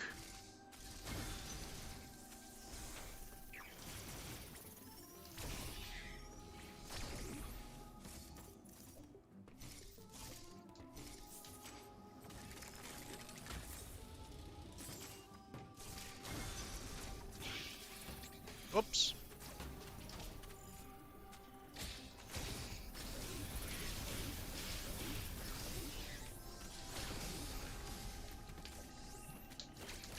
Why am I even fighting these guys? I can just avoid them.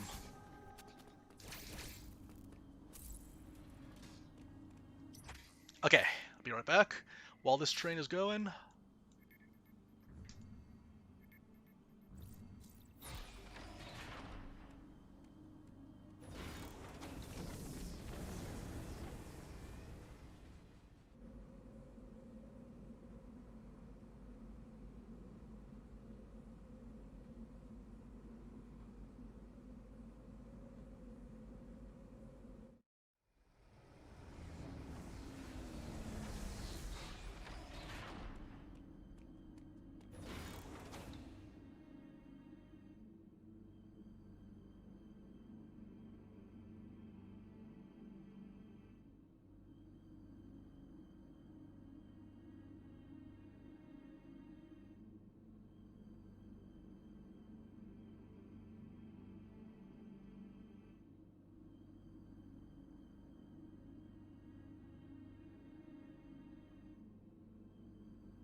Okay, we're back. Oh boy. Oh yeah, this particular segment is... This was neat. As someone that's not very familiar with Metroid lore, this was kind of cool to go through.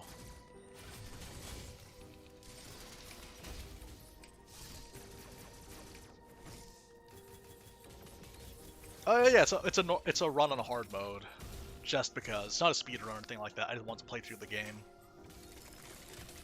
I'm not like intending to like I'd like to beat my personal bests, but I don't have to. necessarily. That's not my goal here. I just want to play through the game because I like this game so much.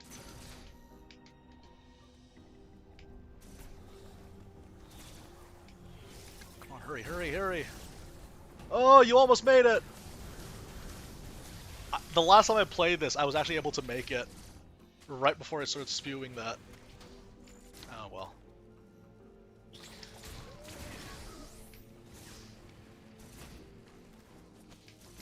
It's funny reading these things descriptions in the Super Smash Bros. The X. It's really funny to read the descriptions because like they write them as this evil parasites, but they look so adorable looking. It looks like something from like electroplankton.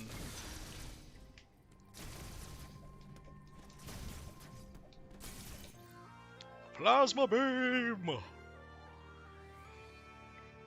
Overload thunder beam.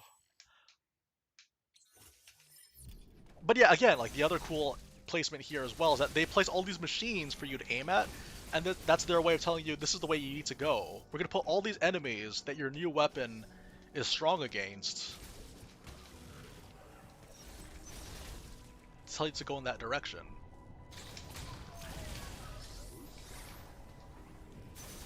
It's neat.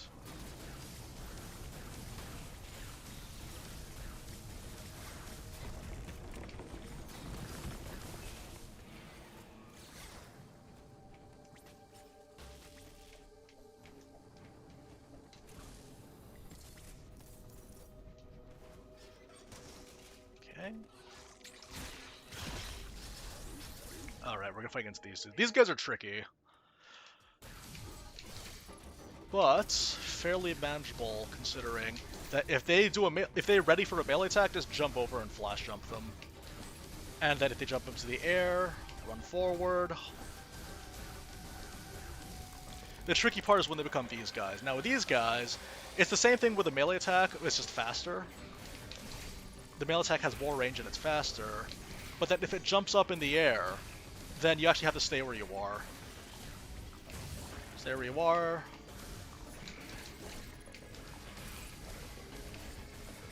I missed so many times.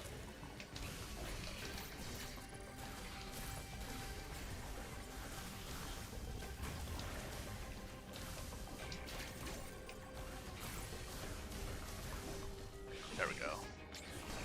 Oh, no, I missed it! I went too early. That was embarrassing.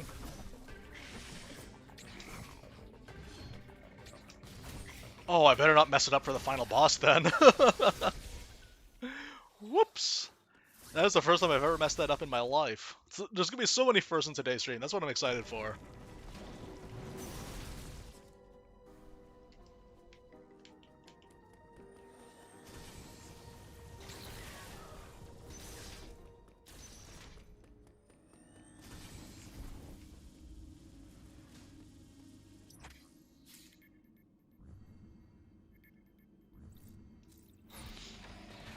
But yeah, those Chozo soldiers, they're tricky at first, but then once you realize that each phase, like, it's mostly just the wall jump.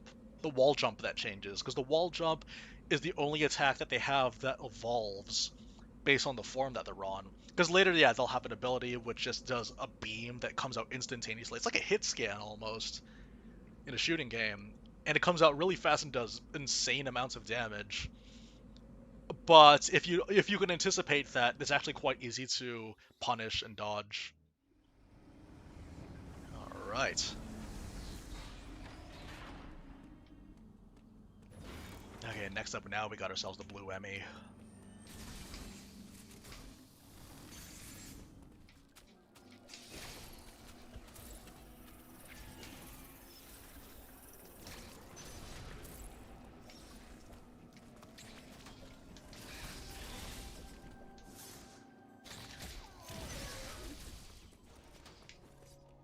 Okay.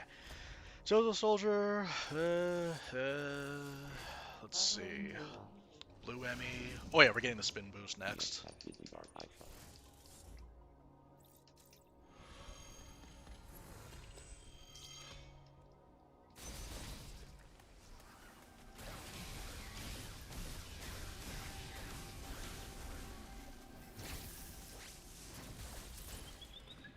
I love that you can go for broke with your missiles now because of the X.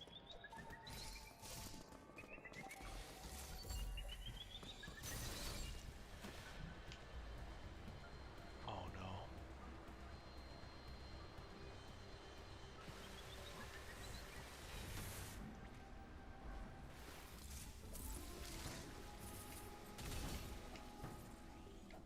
no. Okay, we're good.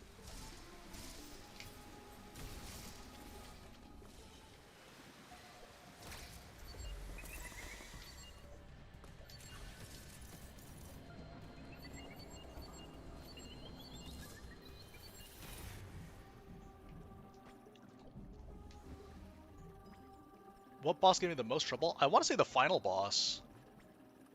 The final boss probably gave me the most trouble.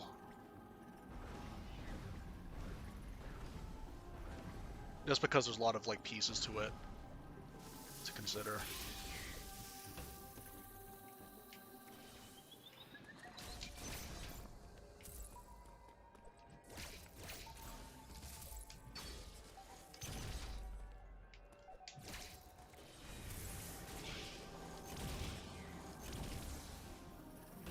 Oh, whoops. Ugh.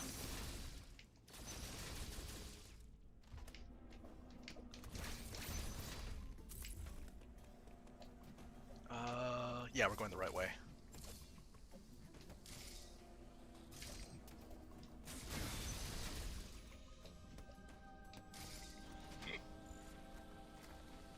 Yeah, because like Samus's mobility is just so good in this game that, again, most encounters can just be easily avoided. And that's what the EMMIs are there for, though. The EMMIs are there to teach you that, because there are no enemies that are as adaptable and quick as the EMMIs. So if you can master the EMMIs, you can master the entire game.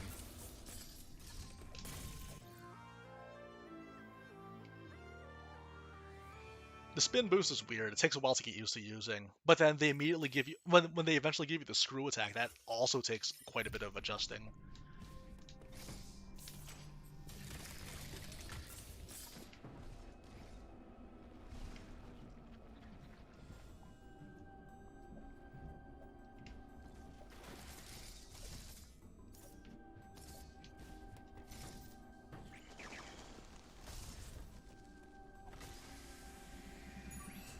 Okay, might as well top ourselves up.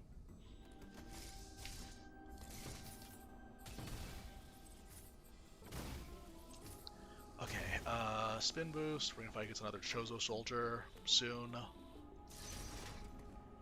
And then fight against the blue Emmy, get ourselves those ice missiles.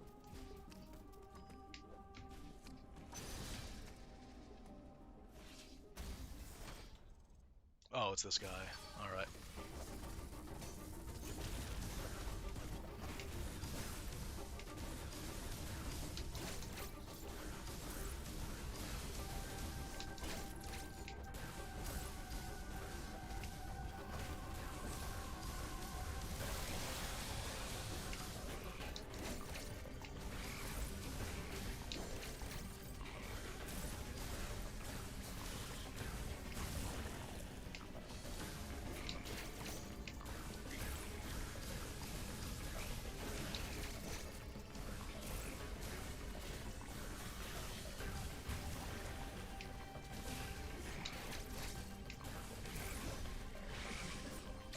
Yeah, let's do it properly this time, shall we?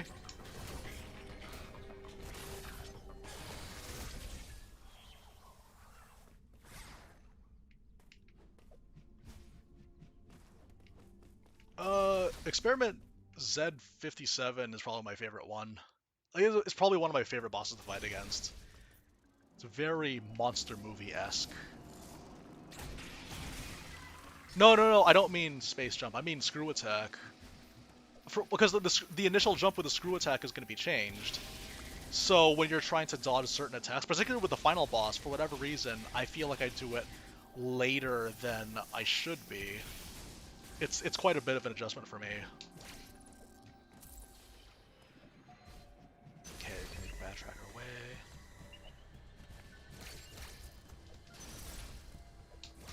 Uh-oh.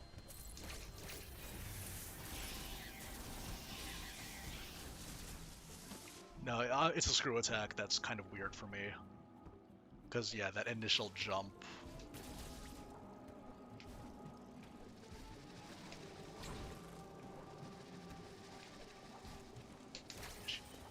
Okay.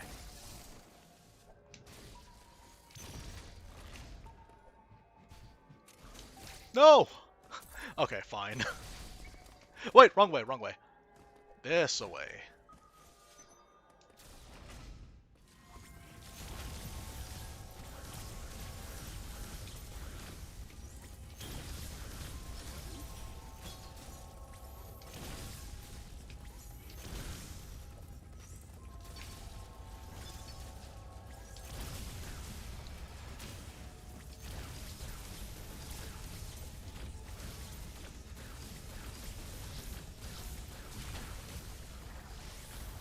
Huh, that went by faster than I expected.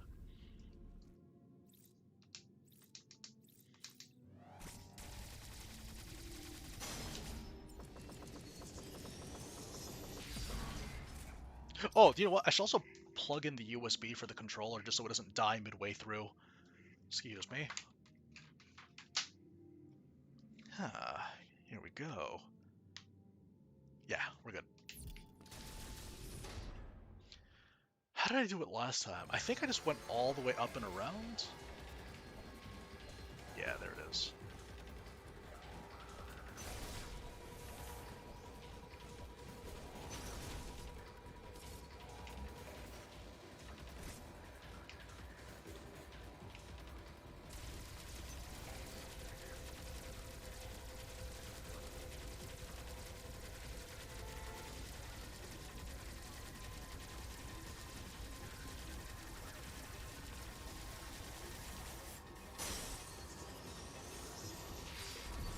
Okay.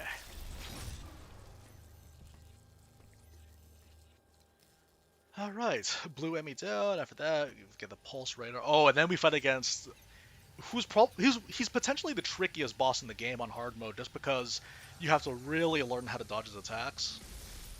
He's like trying to master the trickiest phases of the final boss, essentially. On normal, he's quite manageable. Like, you can allow yourself to get hit a couple of times and still make it out okay. But I think it's kind of counterbalanced by the fact that he doesn't even have that much HP in comparison to most of the bosses we've been fighting so far.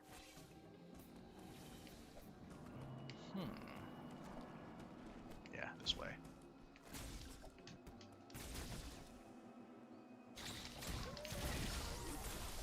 I'll take that. Oh, this is tricky.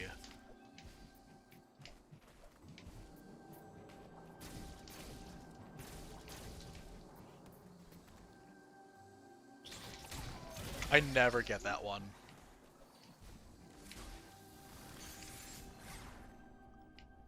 Okay, here we go. Yeah, thanks for joining, J-Roll.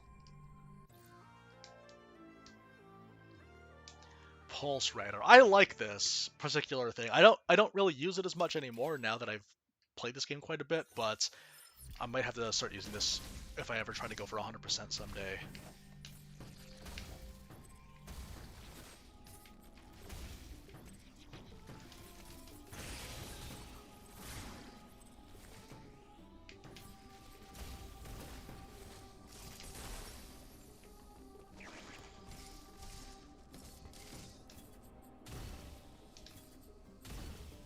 Let's see how long it's been. Oh man, we're at the 2-hour mark now. Sweet.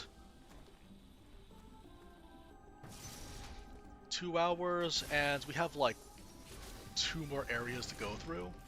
We should be able to get in less than 4 hours easily. For stream purposes, anyways. But we'll see, I don't know. The SQ is very chaotic as a boss fight. But once you understand, like, the general idea of how to dodge the barrage of lasers that it shoots at you, it's not so bad. It's Storm Attack, or the Storm Volley. Okay, it's crazy that in this entire stretch, you upgrade your missiles to super missiles, and after that you upgrade them to ice missiles, and then after that, you upgrade them to storm missiles. Well, not really upgrade, but you know what I mean. We're close, though. We're close. We're creeping up on the final stretch.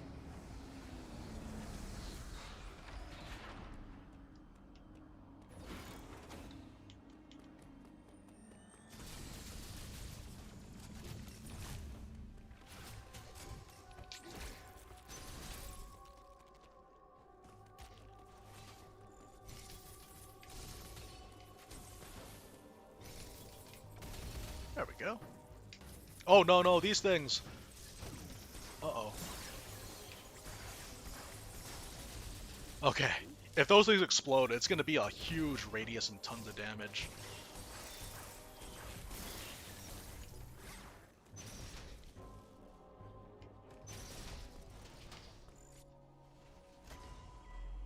You know, I know that. I just mean that for this particular stretch of the game that we went through, we first upgraded the missiles into super missiles, then we went straight into ice missiles, and after that we went straight, and then soon we're coming up on storm missiles. I don't mean that it's exclusive to the game. I mean it's like this particular stretch of the game. Yeah, no, I know that. It's just that I mean just in the sense of like this particular stretch of the game was like we're gonna upgrade all these missiles. We don't even have time to enjoy the super missiles in a boss fight. It's just that like, oh, here you go.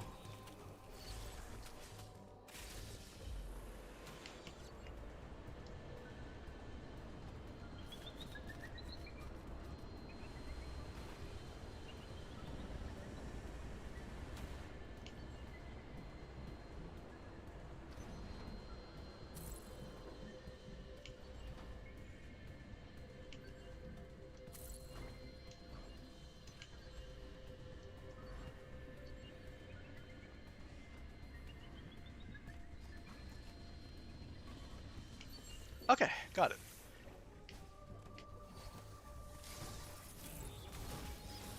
Uh-oh.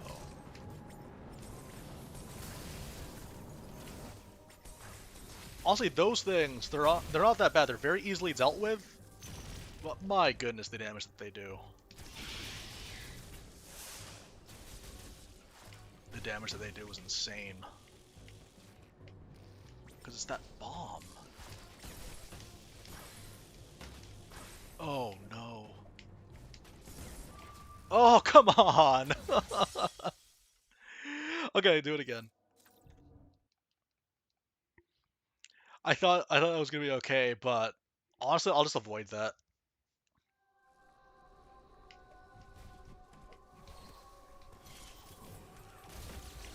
I have to take care of this thing though. This thing's dangerous.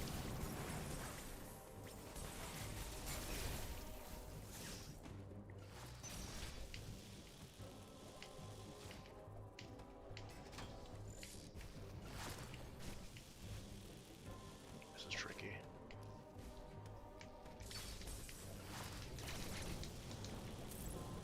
Ah, whatever.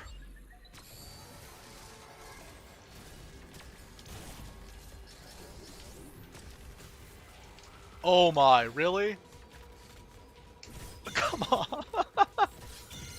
I knew it. I knew it's right when it opens the faceplate, but I'm always reluctant because I feel like this is gonna be the one time it doesn't do it. Okay, we have to be more careful this time.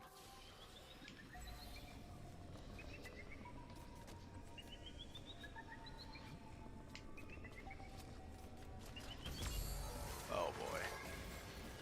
Whatever.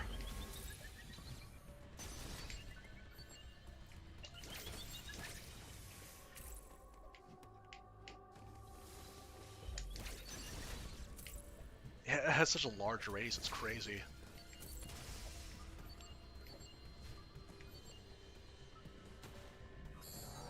Uh-oh.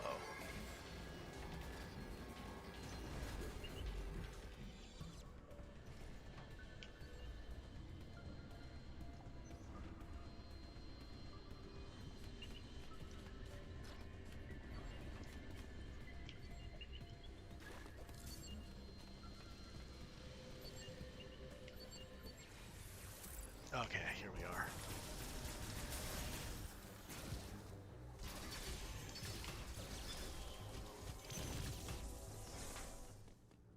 We'll save. Why not?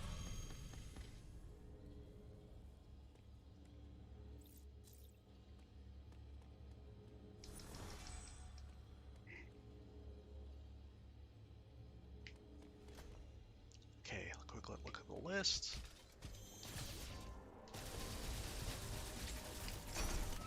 What? I thought I countered it. Okay. We just saved, so it's okay.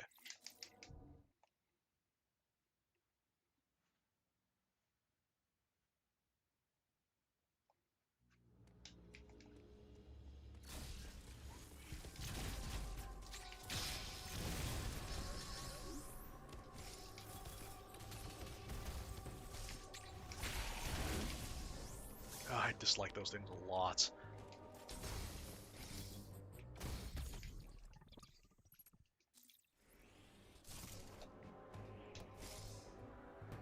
Here we go.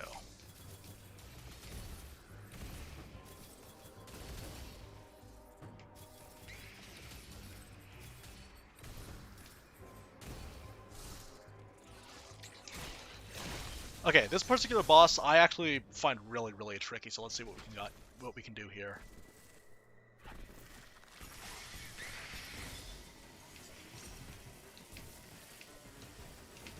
Uh,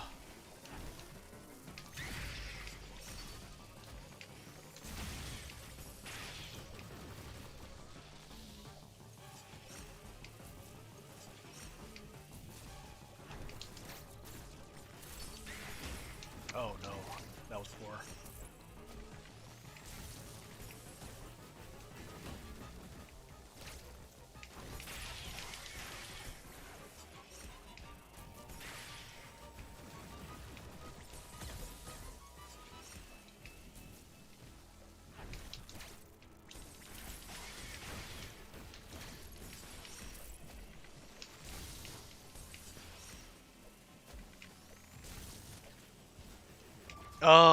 Okay. That particular attack where he shoots the volley, I'm not 100% sure how to do that one. All I know is that if I drop and then angle myself a little bit, I should be able to dodge it, but it's tricky. You just gotta stay aggressive for this one.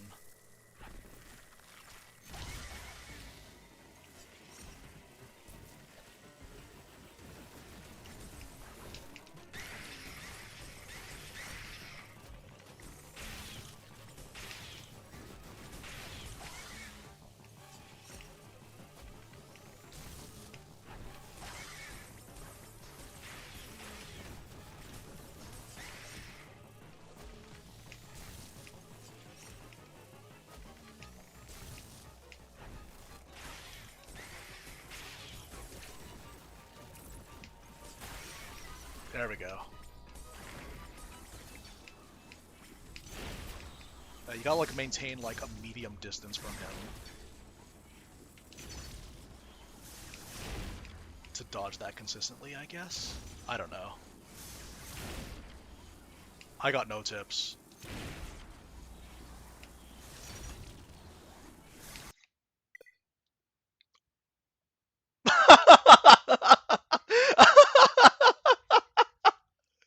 Why? Oh man. Okay, we'll do it again. Woo! Oh no. Okay, we'll do it again. Sure, I don't mind. Let's go for the encore. Oh wow. That's incredible. That is incredible.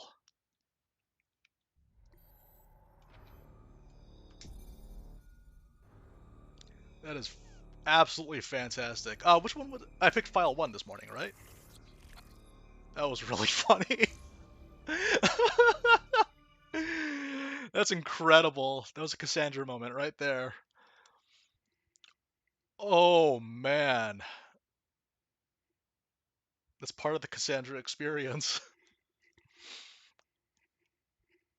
Uh, I like how of all things, it's the boss that I'm least comfortable with. Of all things. Oh, shut up, fanfare. You don't know what I'm feeling.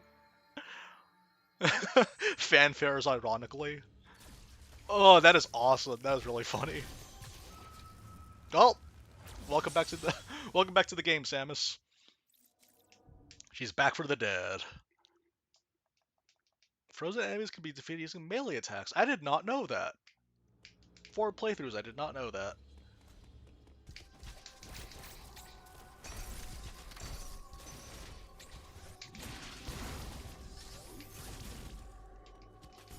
That was incredible. That was really funny. I was just like, okay, yeah, we're almost there, we're almost there. And as soon as I feel like that was actually the final attack too. I think that was the one to seal the deal. Oh, that's gonna be like I'm gonna frame that moment. That was like the perfect moment. Thing is, though, I do need the practice. Let's be real. I actually do need the practice because I am very bad at this fight.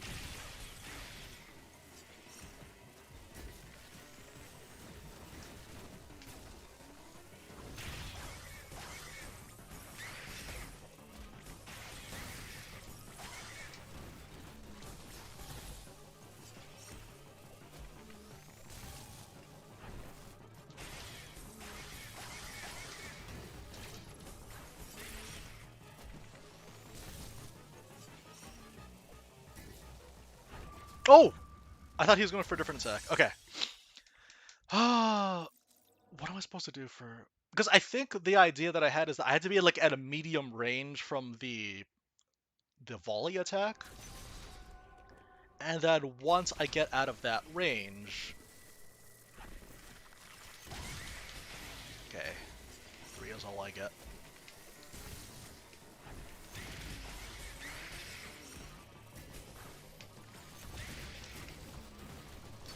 Oh, right.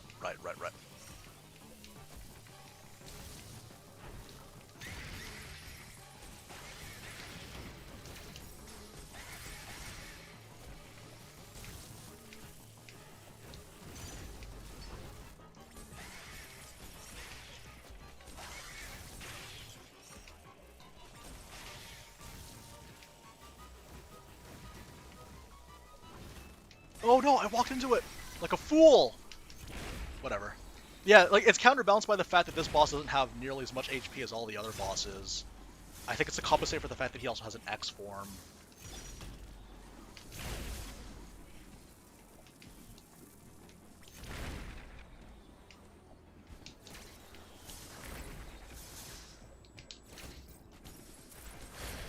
There we go. It'd be funny if it broke again. Okay. I don't know, that fight is tricky for me. But, again, it's one of those things where it's like a lightning round, where essentially the fight is over by the time you do learn it.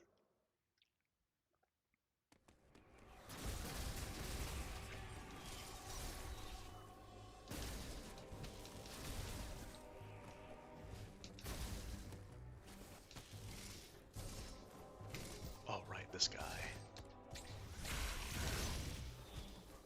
Take care of that. It's my favorite. Okay, we're gonna fight against Dumb and Dumber soon.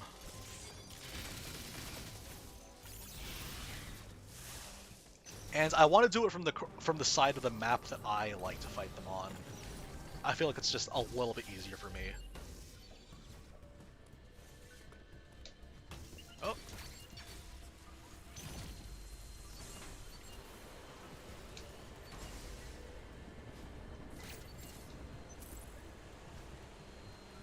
Yeah, that double jump changes everything.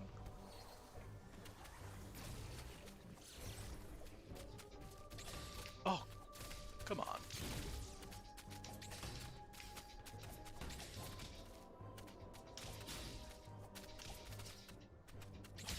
There we go.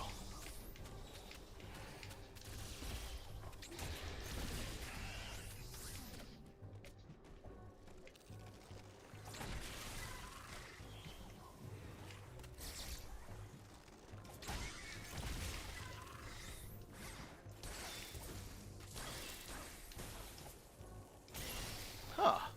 So you can melee attack them to death. Alright. Time for Dumb and Dumber to make their appearance.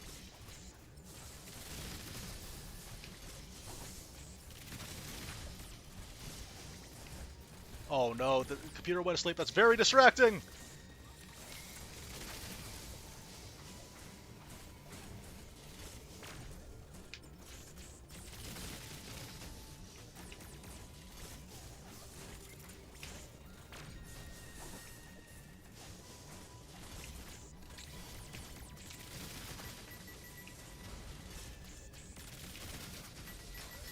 Okay, got him.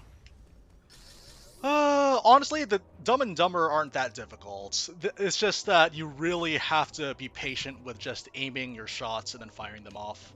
But once you have the storm missiles, though, you can make really short work of them. But yeah, on hard mode, though, it can go south really fast. Like, if you get hit a couple of times, you're probably dead. Because it just does that much damage. But that's the only difference in hard mode, though. Hard mode, it doesn't change the enemy HP, to my knowledge. It doesn't change the move sets. It doesn't make them faster. It just makes them do more damage. So it's literally just don't get hit, which is just as well. I mean, if you're into speed running like some people are, then that might make it easier.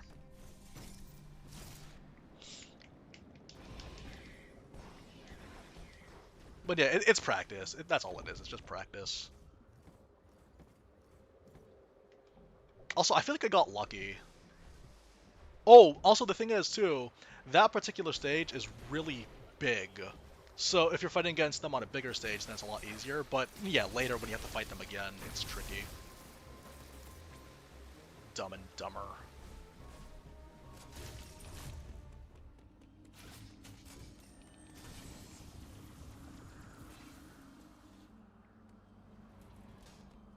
Alright, doing pretty well.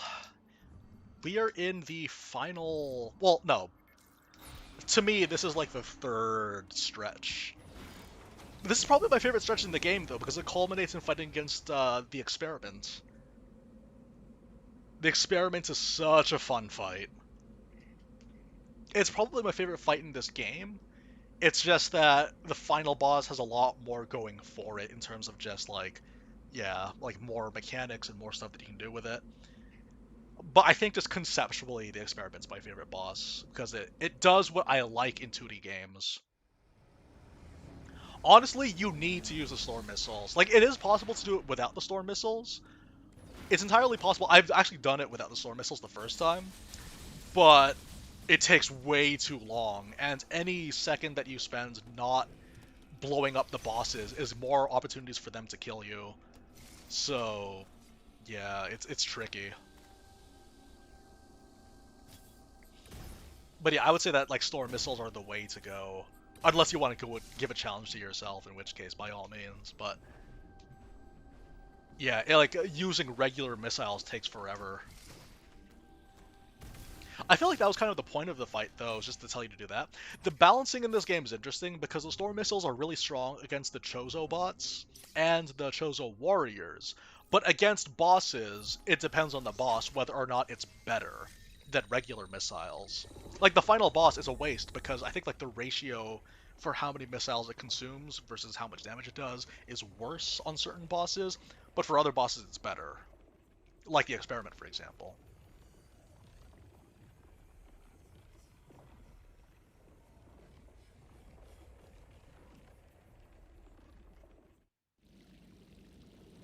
I remember my first time beating the rematch of Dumb and Dumber was, I think I killed them right when I died, and then they ended up just giving it to me, because why not? Okay, I love this segment of the game.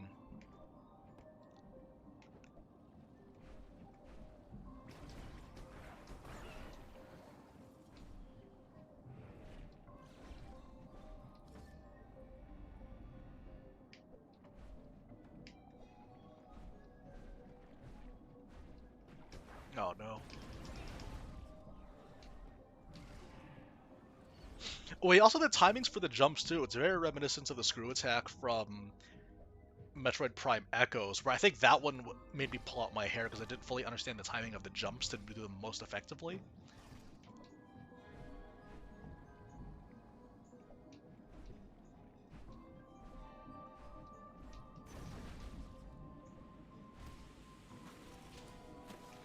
for the most part, though, we're just gonna be dodging these things.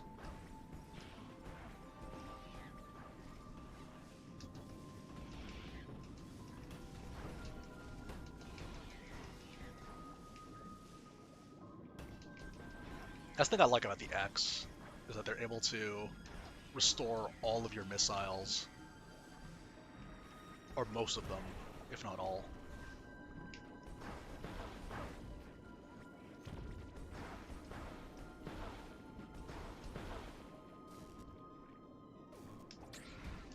Oh wow, that was early, but I still got it.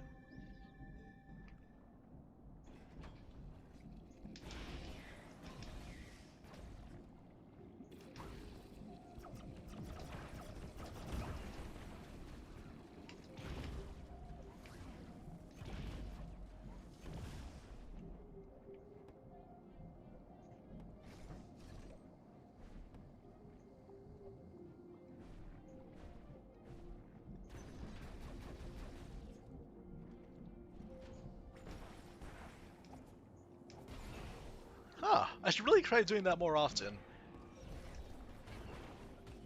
Melee attacks into a shatter, after freezing them. Too early.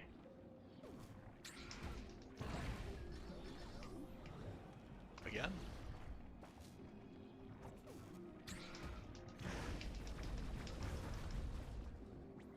Okay, what have we got? Oh yeah, there's gonna be some guys that pop out of here.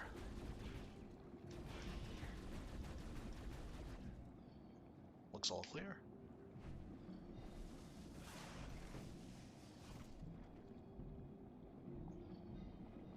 Yeah, I like this particular stretch a lot because it's like, oh, let's explore them some more. Oh my gosh, my aim.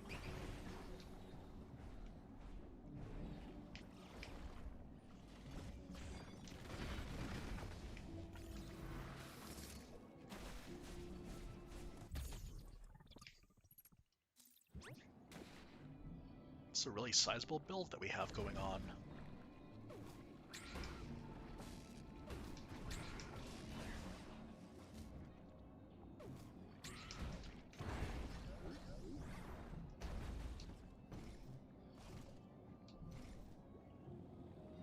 Because yeah, like I mentioned it earlier during the stream, but like just how sluggish it is, it really gives you an appreciation for the movement change once you acquire it.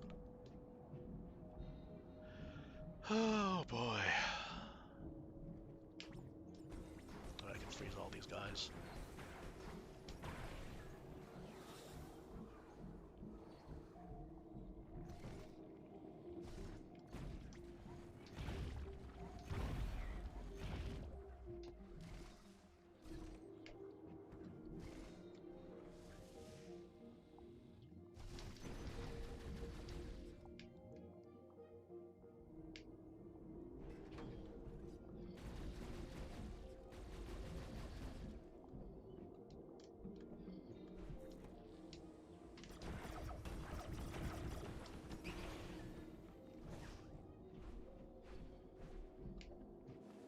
Okay, so people have a tendency to get lost in this game. Where do you guys get lost? I mentioned earlier, for me it was the Kataria area. That particular area I got lost in. I got lost in just because I didn't know that you could just shoot the blocks to clear a path. Not the blocks, but like they were disguised. They were blocks that were disguised as part of the platform. I didn't realize you could shoot at them. I think that was the only time I ever got lost in this game. Oh no. Oh no. But then for the most part though, this was pretty intuitive. I knew where I had to be going. But I think there might have been some other like subsequent playthroughs where I got lost because I didn't know if I should progress in this part of the EMMI zone or not. What about you guys? Getting lost is something that I guess I'm used to at this point, playing old Zelda games all the time. Everyone has their own weaknesses and strengths in that regard. Oh, come on. Here we are.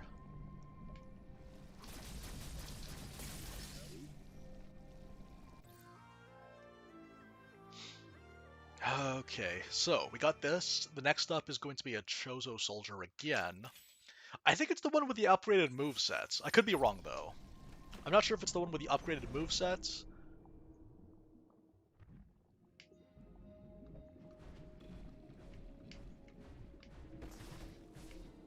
We're gonna have to come back here later for that missile upgrade.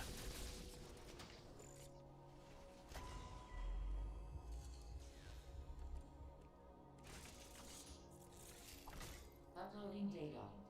Oh yeah, that's another one that I got lost on in the subsequent playthrough. Was getting when you had to get the wave beam. When you had to get the wave beam, it's like yeah. I actually have a note in my chart that I use that I follow, which is stay in cold area for EMMI zone for the Hanubia entrance. Stay in cold area for EMMI zone. Because yeah, like I think I just ran right past it and I got lost in Hanubia for a while. Sorry, not Hanubia, Ferenia. But yeah, okay, we got ourselves the gravity suits. We're gonna go back to Arteria, fight against the Chozo soldier.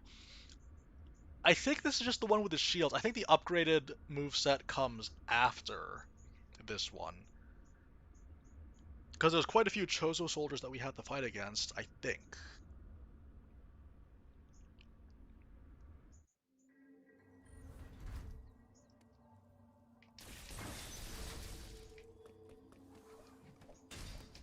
Whew! Almost missed it. 63, looking pretty good.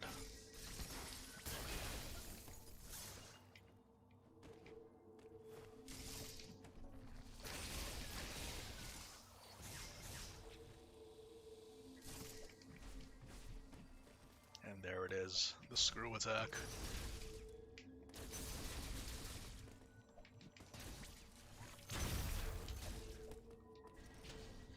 I think this is the one with the shield, yeah?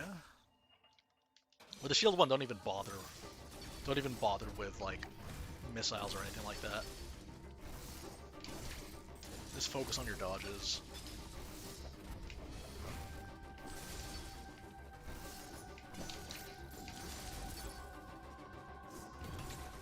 What? Ah, I thought I hit it.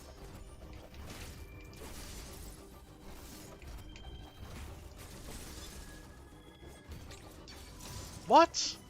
Okay, I should actually move forward when doing that then.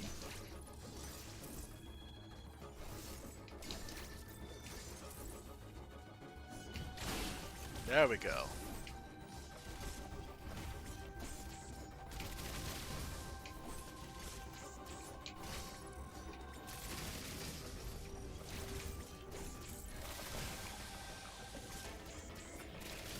Oh no! I thought I jumped. Okay. We'll actually hit the shield this time. I kept missing it for some reason.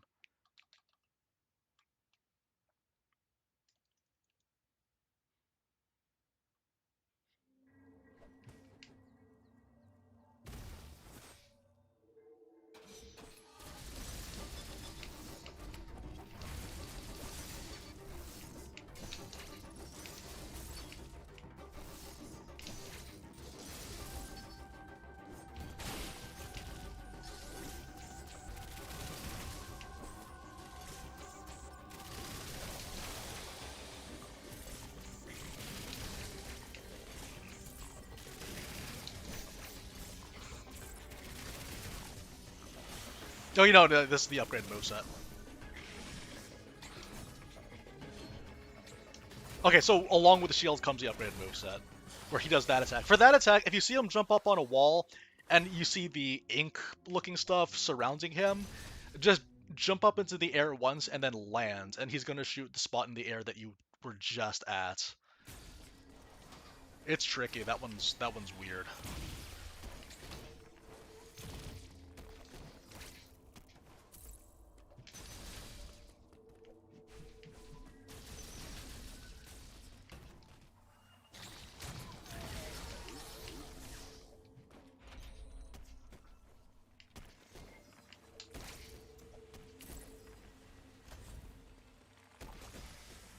A Shine Spark trick? I'm not very familiar with Shine Sparks. Like, I know that you can Shine Spark with, the dash. That'll let you jump up into the air, but that's all I know. Alright, now we're gonna fight against my favorite boss. One of my favorite bosses. This is definitely up there, top 2. Uploading data. I have determined this return.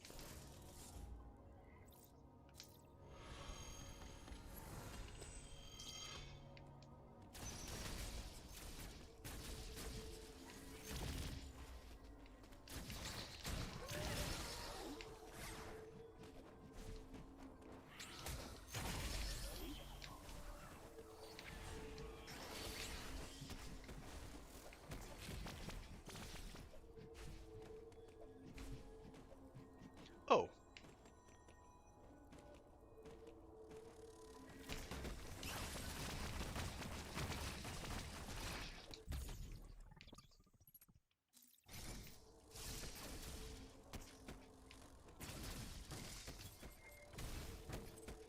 I'm gonna have to try out Shine Spark sometimes.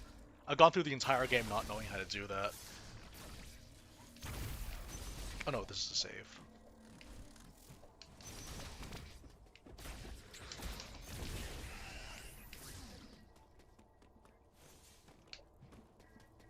Yeah, 65 missiles ought to do it for this boss.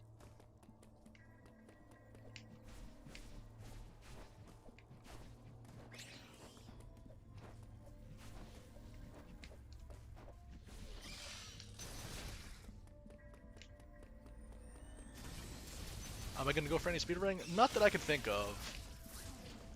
I don't know. Like, cause I'd like to play other games, and speedrunning means like dedicating yourself to one game, but I like to play a bunch of different games. But this is definitely a game that I'm gonna come back to from time to time, because I thoroughly enjoy this game.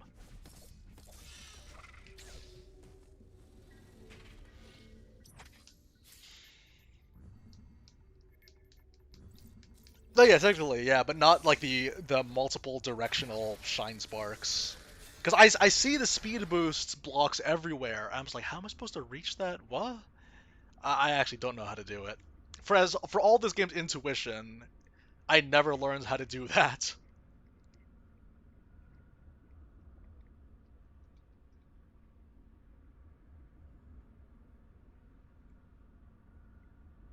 Yeah, yeah, a little guide would help. But well, I could just mess around with it sometime. Like that hallway with the planet core might be a good example.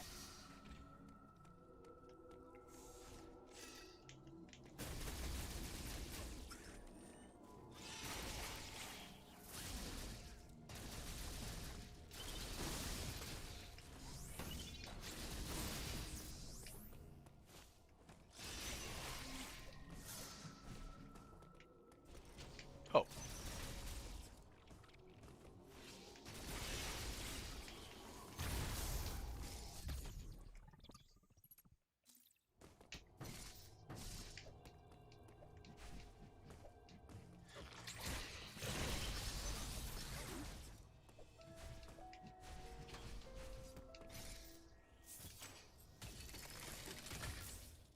here we go. Let's not mess this up, shall we?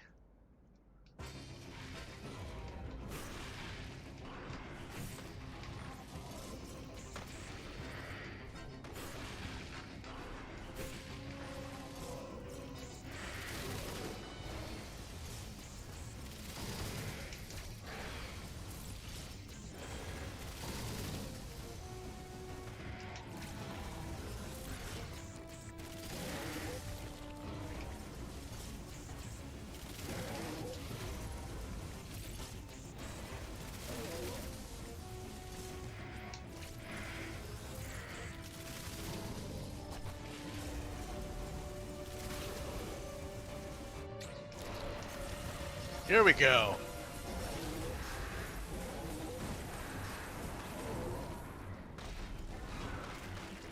I remember playing Devil May Cry 5's Devil Trigger to this, and it worked so perfectly. This particular boss fight.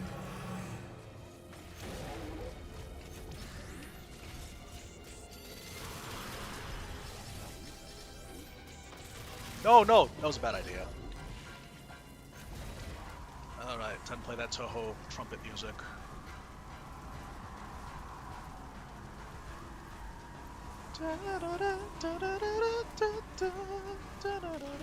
Oh, I got hit!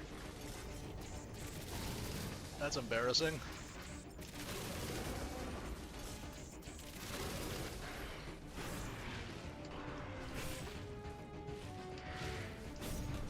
Why? What do you mean I still got hit by that?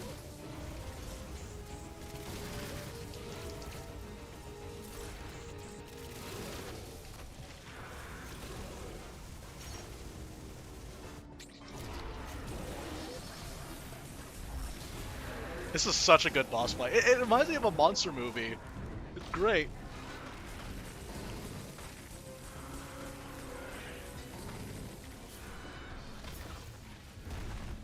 Wow, I made 2 mistakes and I still won. Here we go.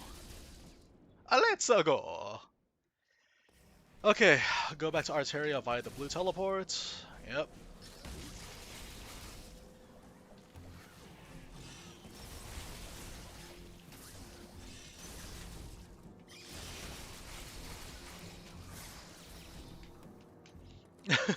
Do you think it would be a better fight if it was a rhythm game? With EMMI Evans singing in the background?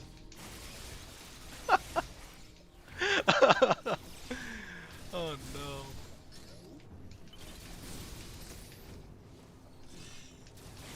I'm of course referencing one of my favorite games that I played this year so far. Sin and Punishment Star Successor.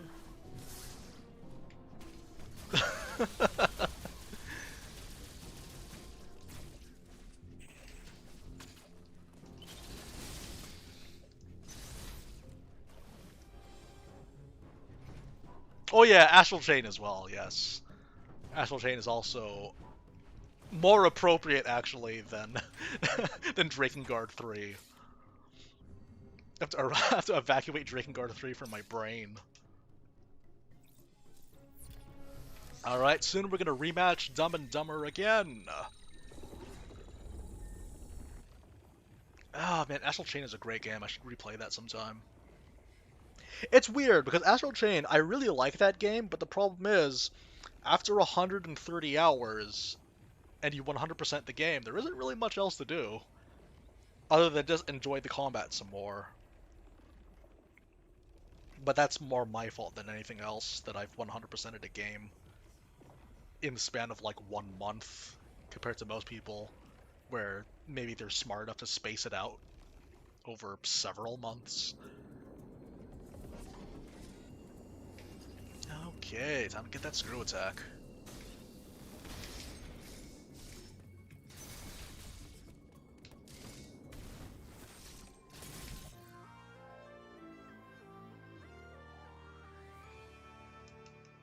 I should be getting quite a few upgrades as a result of this as well. Like, they do a really good job of throwing upgrades in your way.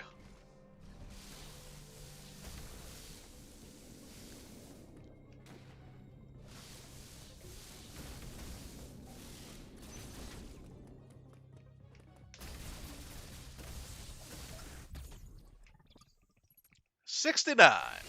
Hello.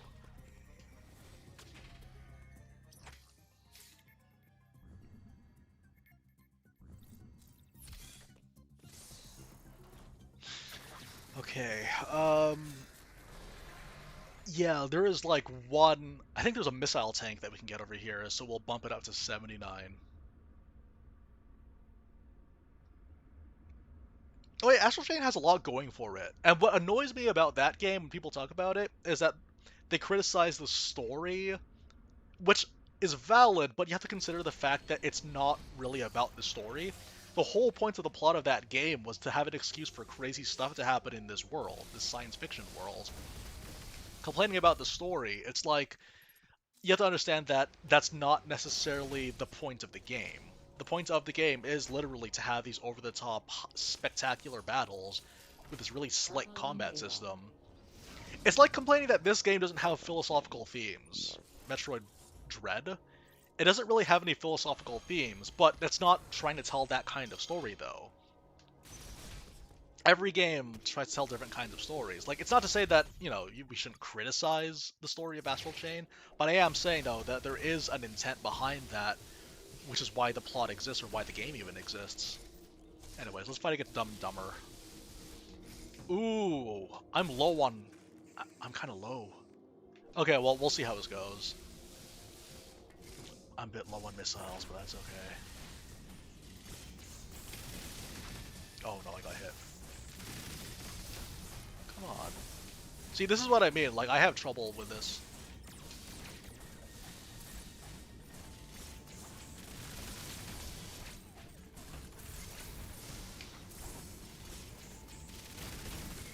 Okay. Gotta be very careful.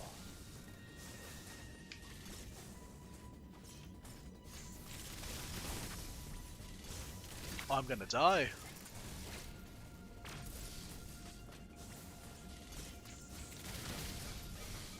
Oh boy, oh boy, oh boy. Oh, that was so close. Oh, I did it! Okay. It was bare bones, but it had good characters that I care about. Even if the characters themselves weren't, like, especially... It's not like, there was, like, social links where you can have long, drawn-out conversations with them, but they were fine.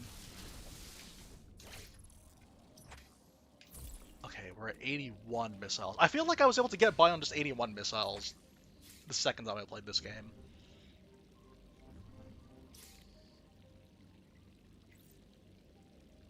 The screw attacks one-shot the central units?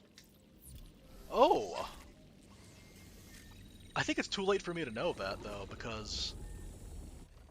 No, there's one more central unit. Okay, I didn't know that. Thank you. Thank you, Yami Skull. I did not know that, but that makes a lot of sense, because the screw attack basically one-shots almost everything.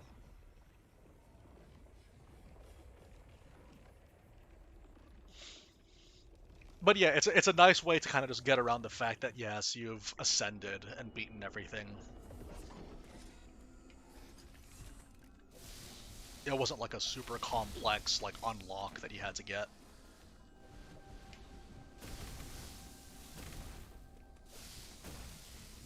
Yeah, I might as well pick up the heal here, why not?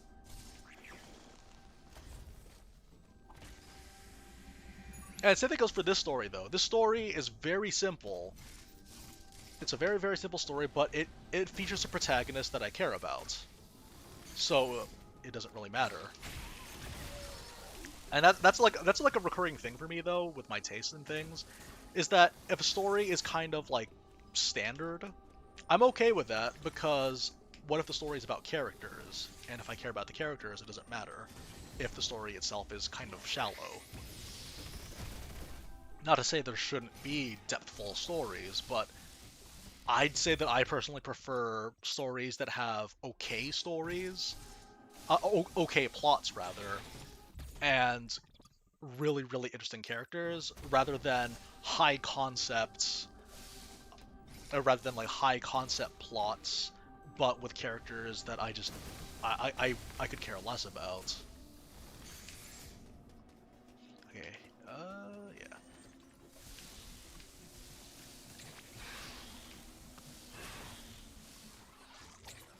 I believe that makes you invulnerable to damage too, doesn't it?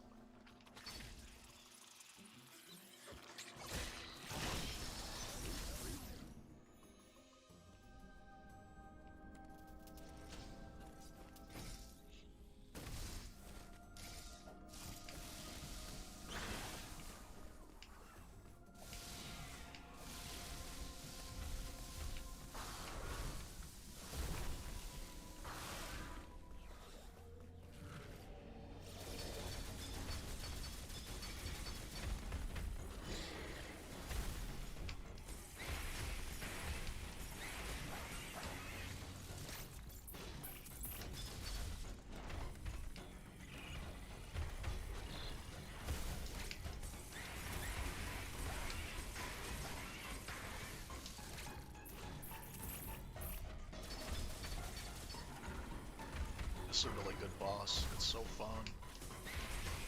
It's so much more fun than Experiment.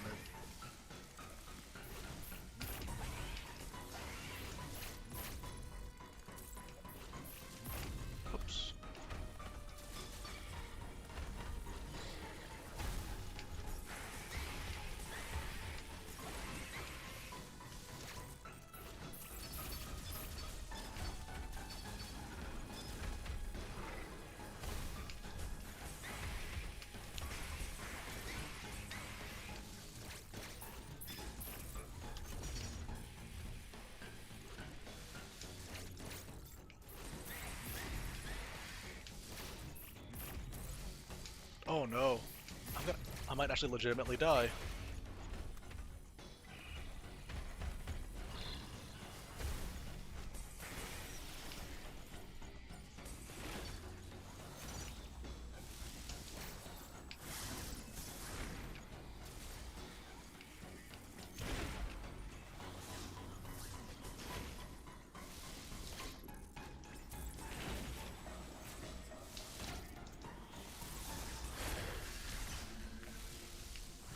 Okay.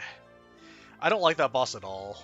It's not as bad as the other fight with the tentacles, the Morpha-looking boss, but, man, it's not to say that this bad thing is better than this other bad thing. It's okay. At least it has that exciting high damage potential thing going for it. But whatever. Oh wait, what did I just unlock? I just unlocked this.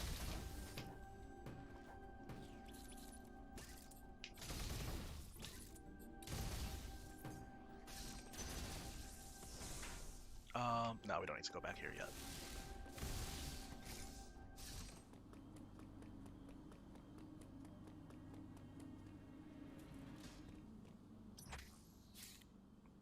Actually, should we go back?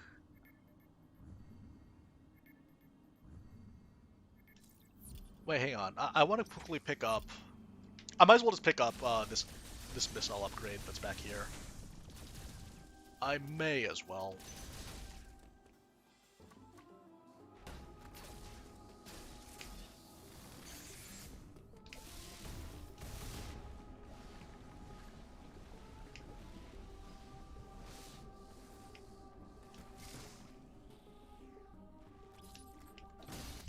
There we go.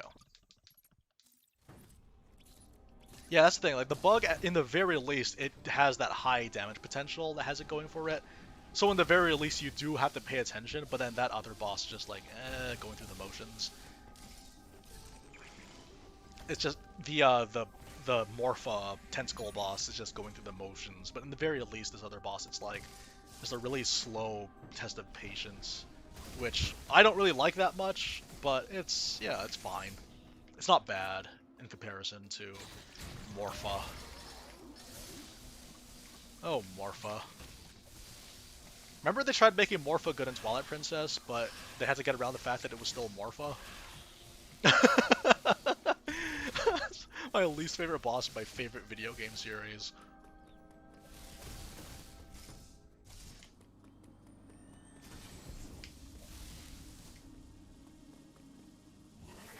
Wait, so, okay, wait, let me just try this out.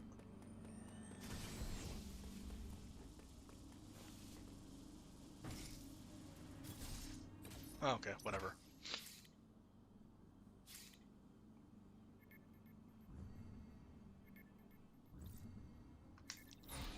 Okay, this is the final stretch for all intents and purposes.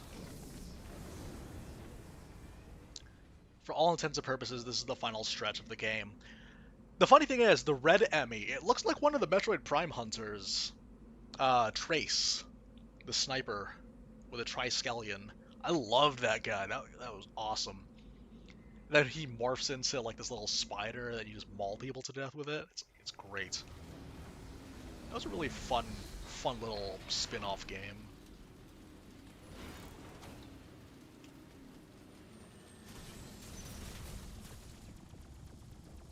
Oh, when she's in the air. Okay.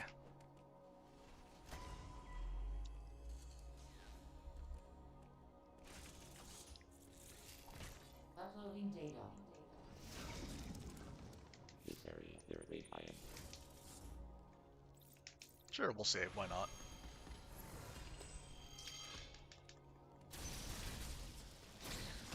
Oh.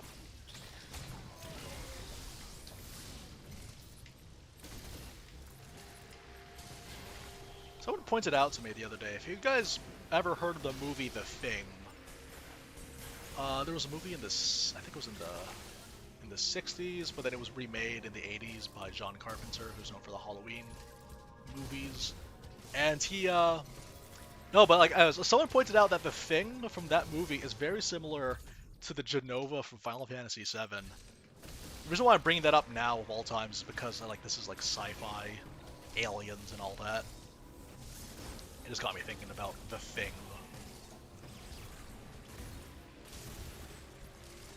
I'm not talking about the Fantastic Four character, by the way.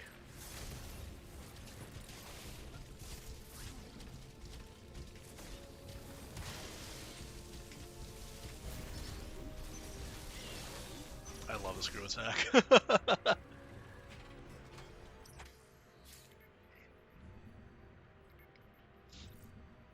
Yeah, the red EMMI reminds me of Trace for some reason. It's just the coloration, I guess, and how it's like a spindly creature with glowing eyes.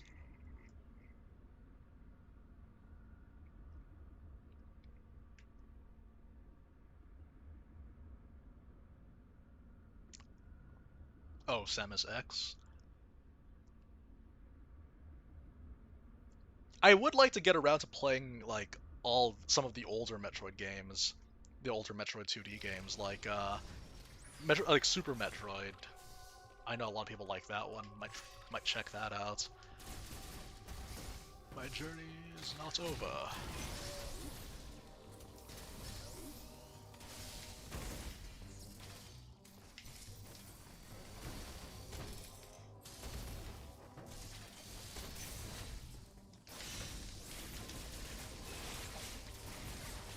What am I doing? I just counter them.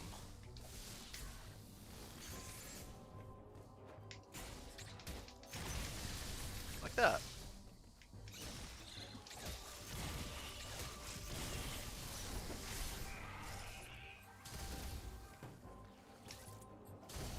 Fusions on the Wii U Virtual Console.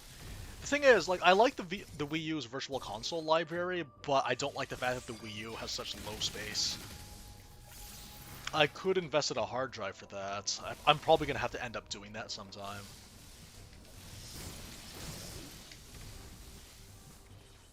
Okay, I should try out that thing that you guys mentioned.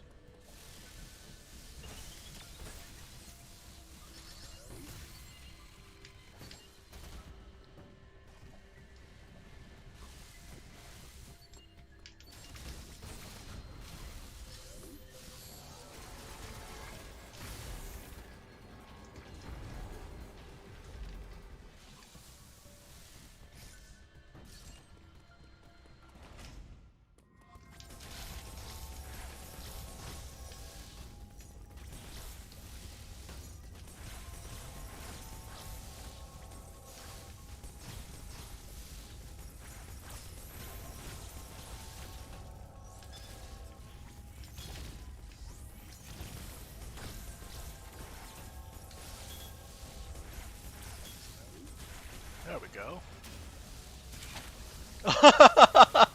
That's so awesome. Wow.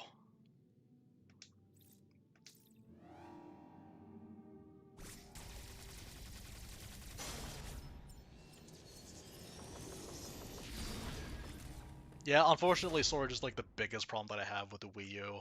I do like the Wii U for the purposes of of playing old Wii games because of the backwards compatibility. And it does make it a lot easier to stream Wii games too. Oh, this one's tricky. I like this part though. It's the most like sadistic level design what they do here.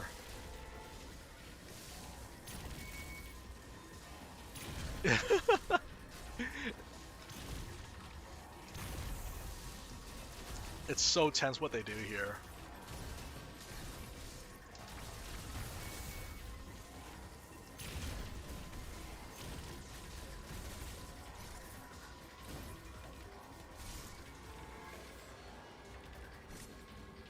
Lock and load!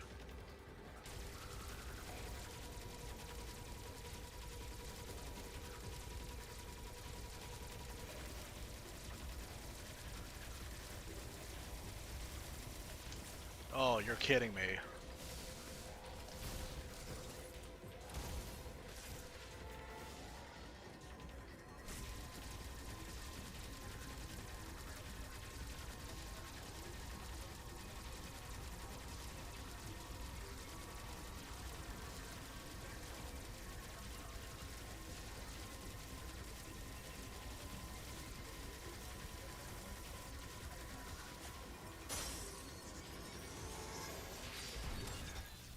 So is this beam phase-on? Or is it just like an unknown element? Actually, no, it would make no sense if this was phase-on, because this takes place way after Prime. Never mind. My mistake. It's just that it's a similar color, that's all it is.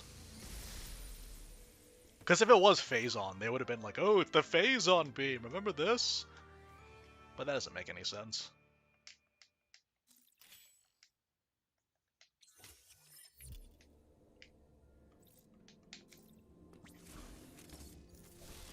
Because also, like, they just, yeah, it takes place after Metroid Prime, they destroyed all the phase-on.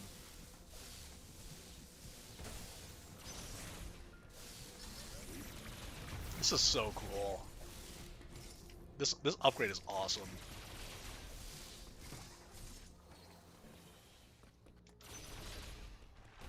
Oh, whoops. I was reading the chat and I got distracted.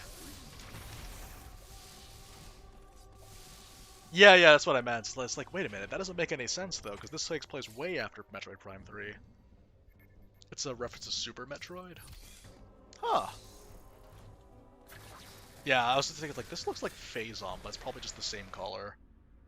And there would have been a thing, and yeah, that would cause, because that's the thing too, is that, like, I don't know how much this game cares much about, like, continuity, because, like, that would be a huge continuity error that she's, like, touching Phazon, but then she's not, like, phased by it. So it's just like, that doesn't make any sense at all.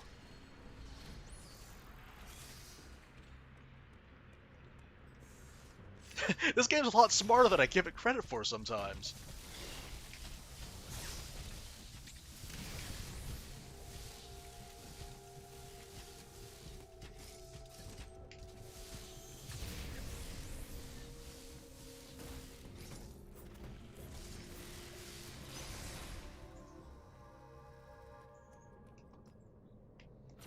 I love, like, how the camera, it, like, zooms in on her eyes to show her expressions. She doesn't need to talk. Those expressions I can relate to so much more than a person delivering their lines. And that could be said for a lot of video games, though.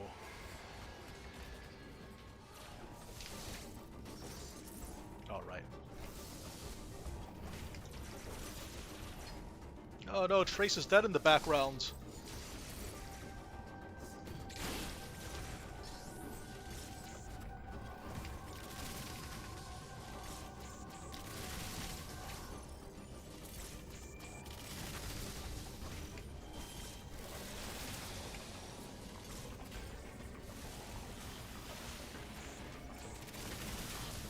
Oh no, I delayed it. Oh no, really? Okay, sure. That was my bad. I was just like, wait a minute. I wasn't sure if he was gonna fire it off 3 times or 4 times.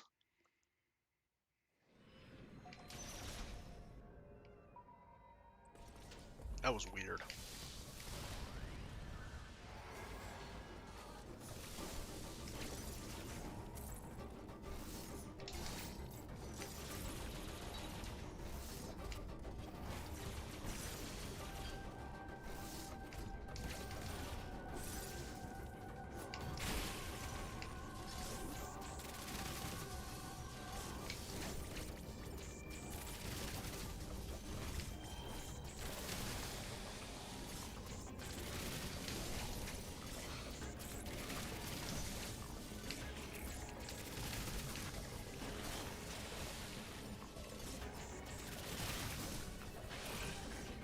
Oh, I didn't even have to dodge that time. Nice. And then she used the Dark Hand from Dark Souls. The Soul Sucker. That is so cool.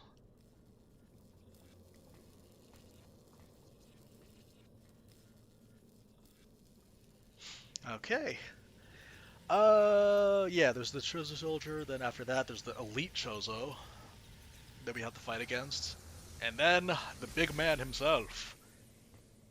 So yeah, we're essentially at the end of the game now.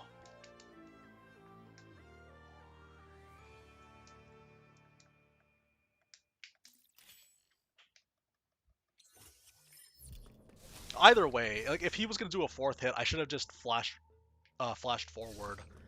and that would have been okay. I would have been able to survive and still deal damage.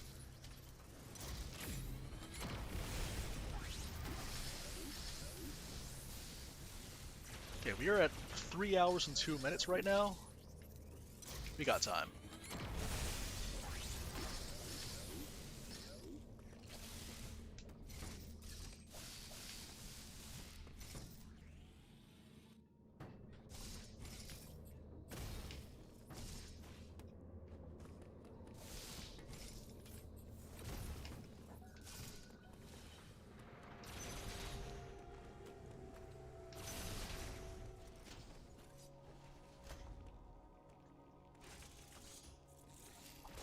Uploading data. Samus, you have met this 5 the time. And here we go.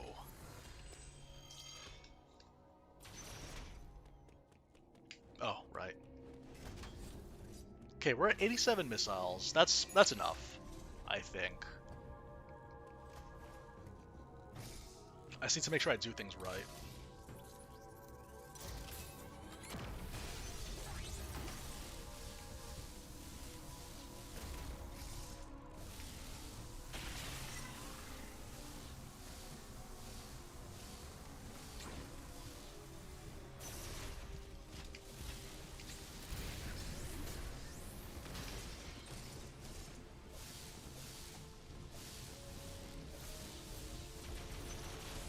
Okay, Elite Chozo time.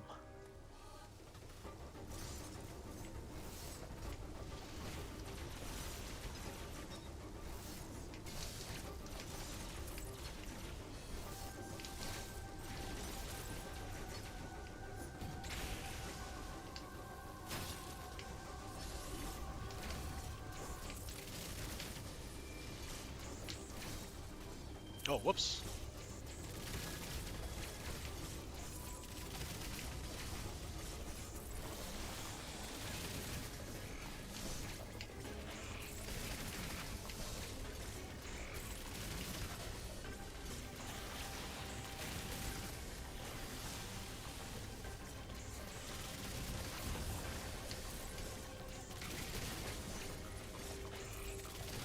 There we go.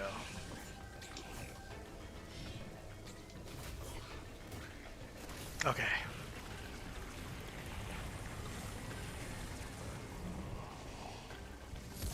Just get it all back.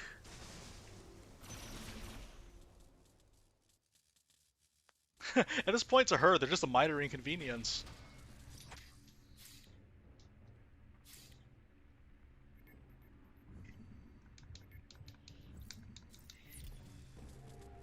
Okay, we did it. Finally, last stage. It's just the boss, though. You know, out of context, it looks like she's just watching TV late at night. She's either watching a depressing art house, or she's watching a fight.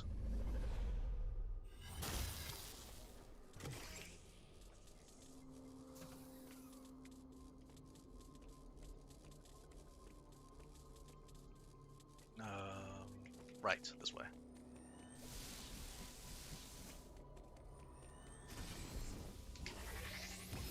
Ah, okay. That's how the Shine Spark works. Might as well save here.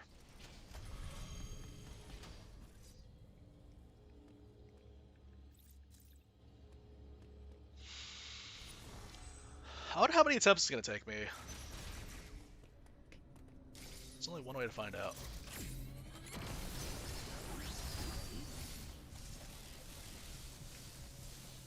Okay, here's the deal. We are right before the final boss. I'm gonna quickly just show this is my time right now. Take a quick stretch, and I'll be right back and we get this all done. Get this all done. It'll be great, I promise. Be right back.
Alright, here we go. Final boss time. Let's do this. Let's do this as efficiently and professionally as possible. By which, I mean, we're going to be here for the next hour on tilt. Here we go. Flog off, Featherface.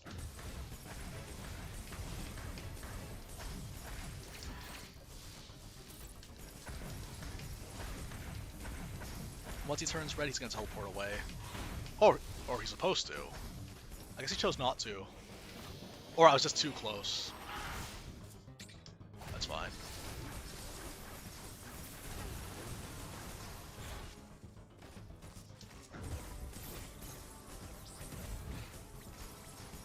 It takes 4 missiles to stop that. Why is the...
Oh no.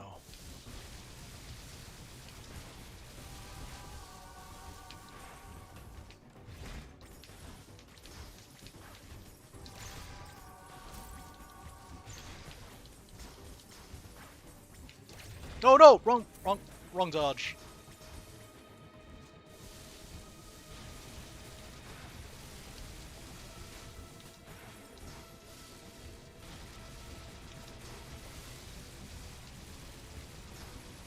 Doing the gamer lean right now.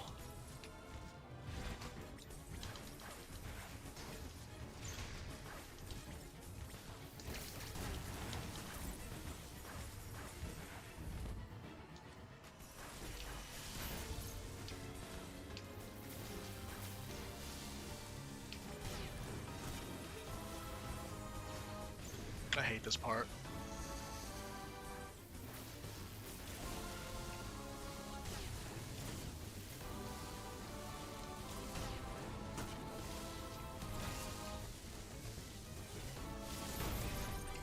Oh my gosh.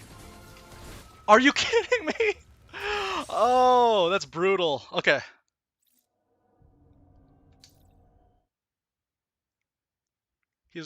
Yeah, I noticed that, but that's okay. I just want to keep the rhythm going. Oh man, that third phase is like... I feel like part of it is just luck on my part, because I only know how to dodge certain attacks consistently, and all the other ones, oh boy. It's like you really have to keep your composure for that one.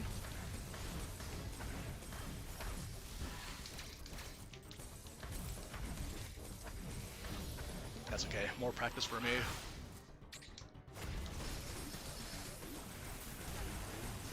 Oh, to get rid of the suns, you can use the power bombs. I should do that.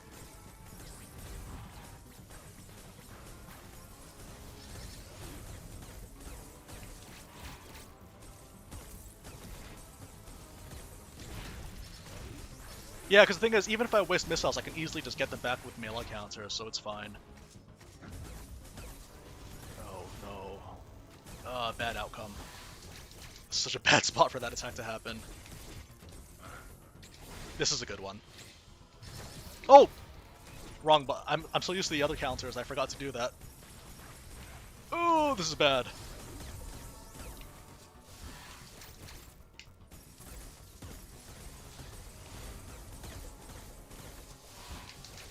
Ugh.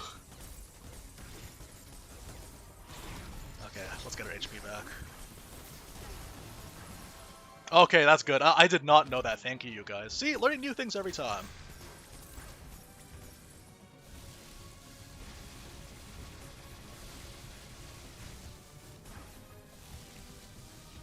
That's what I like about these kinds of games. You're constantly learning new things.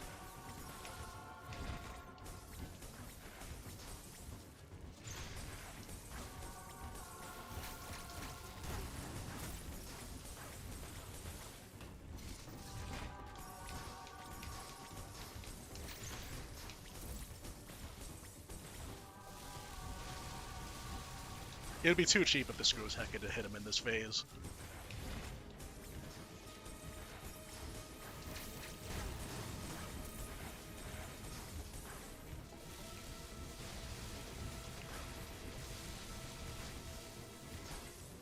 Oh no.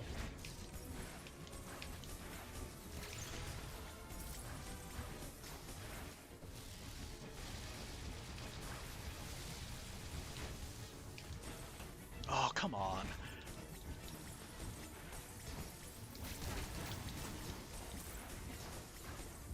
Okay.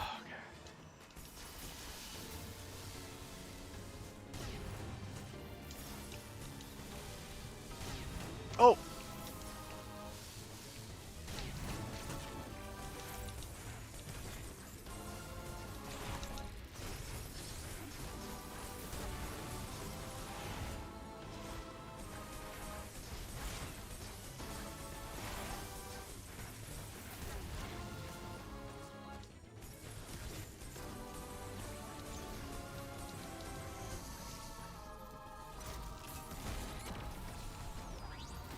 Wow. That's amazing. Thank you guys so much.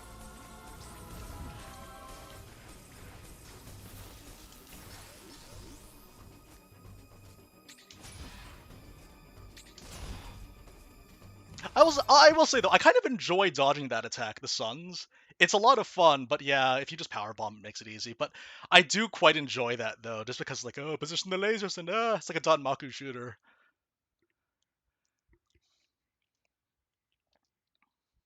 But yeah, that's good to know though.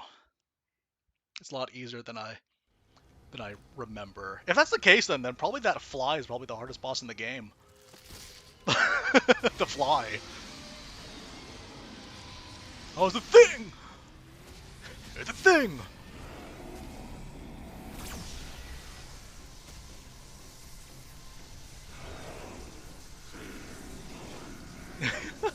Yo, this is like some Astral Chain tier stuff here. You play the Gina Anderson music for this fight.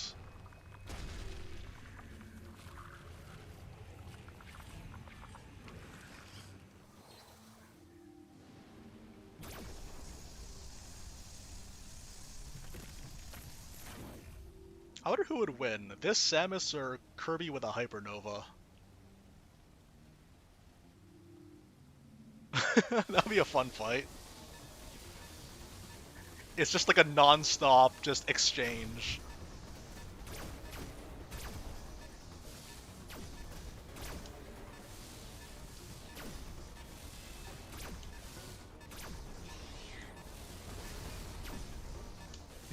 It's the unstoppable force meeting an immovable object.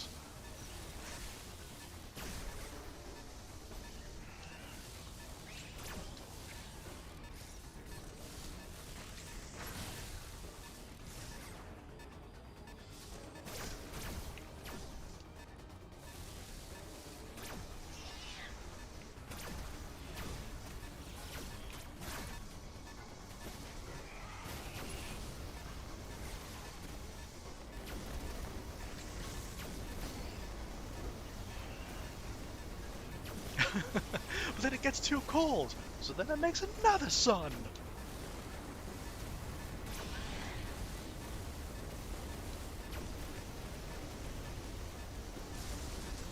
Sorry, I was thinking about an Old Spice commercial. Check this out, it's so epic.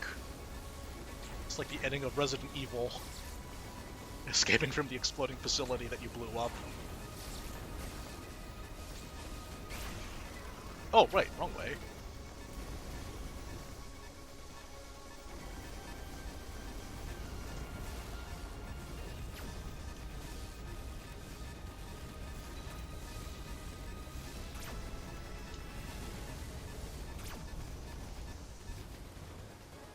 Okay, got it.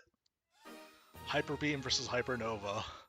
It's just a not it's just a battle that goes on forever, and it's just a non-stop battle, a clash of these titans, and this is how the beginning of Xenoblade Chronicles begins, with Kirby being Bionis and Samus being Mechonis. Hey! All right, we beat it. Huzzah! We have beaten the game. This is my new best time. I think should be.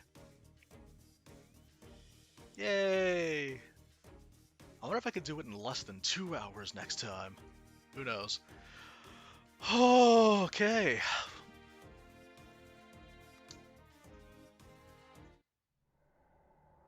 Yeah, we got it. We got it. Guys, I guess that would be it for today's stream, you guys. We did an entire playthrough of Metroid Dread, as I've wanted to for a while on hard mode. Uh, just under 3 hours and 10 minutes. So, anyways, guys, thank you very, very much for joining me on today's stream. It's a lot different from what we usually do. I don't normally play Metroid games, but I'm hoping that the next time I stream will be uh, next Friday, because that's going to be the release of the Age of Calamity DLC, and I want to stream that one when it does come out. But yeah, guys, again, thank you for joining me, all you guys that dropped by. Thank you for witnessing yet again. I think I'm getting faster with every playthrough, consecutive playthrough, and then we'll eventually get to the point where it's just like, okay, now we have muscle memory down.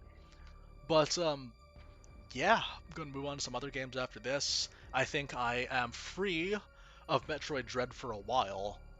I'm probably gonna come back to 100% this game someday. Not immediately, but eventually we'll get there. So yeah, guys, I'm gonna continue on with the rest of my backlog. Have yourself a wonderful weekend. Enjoy the autumn weather.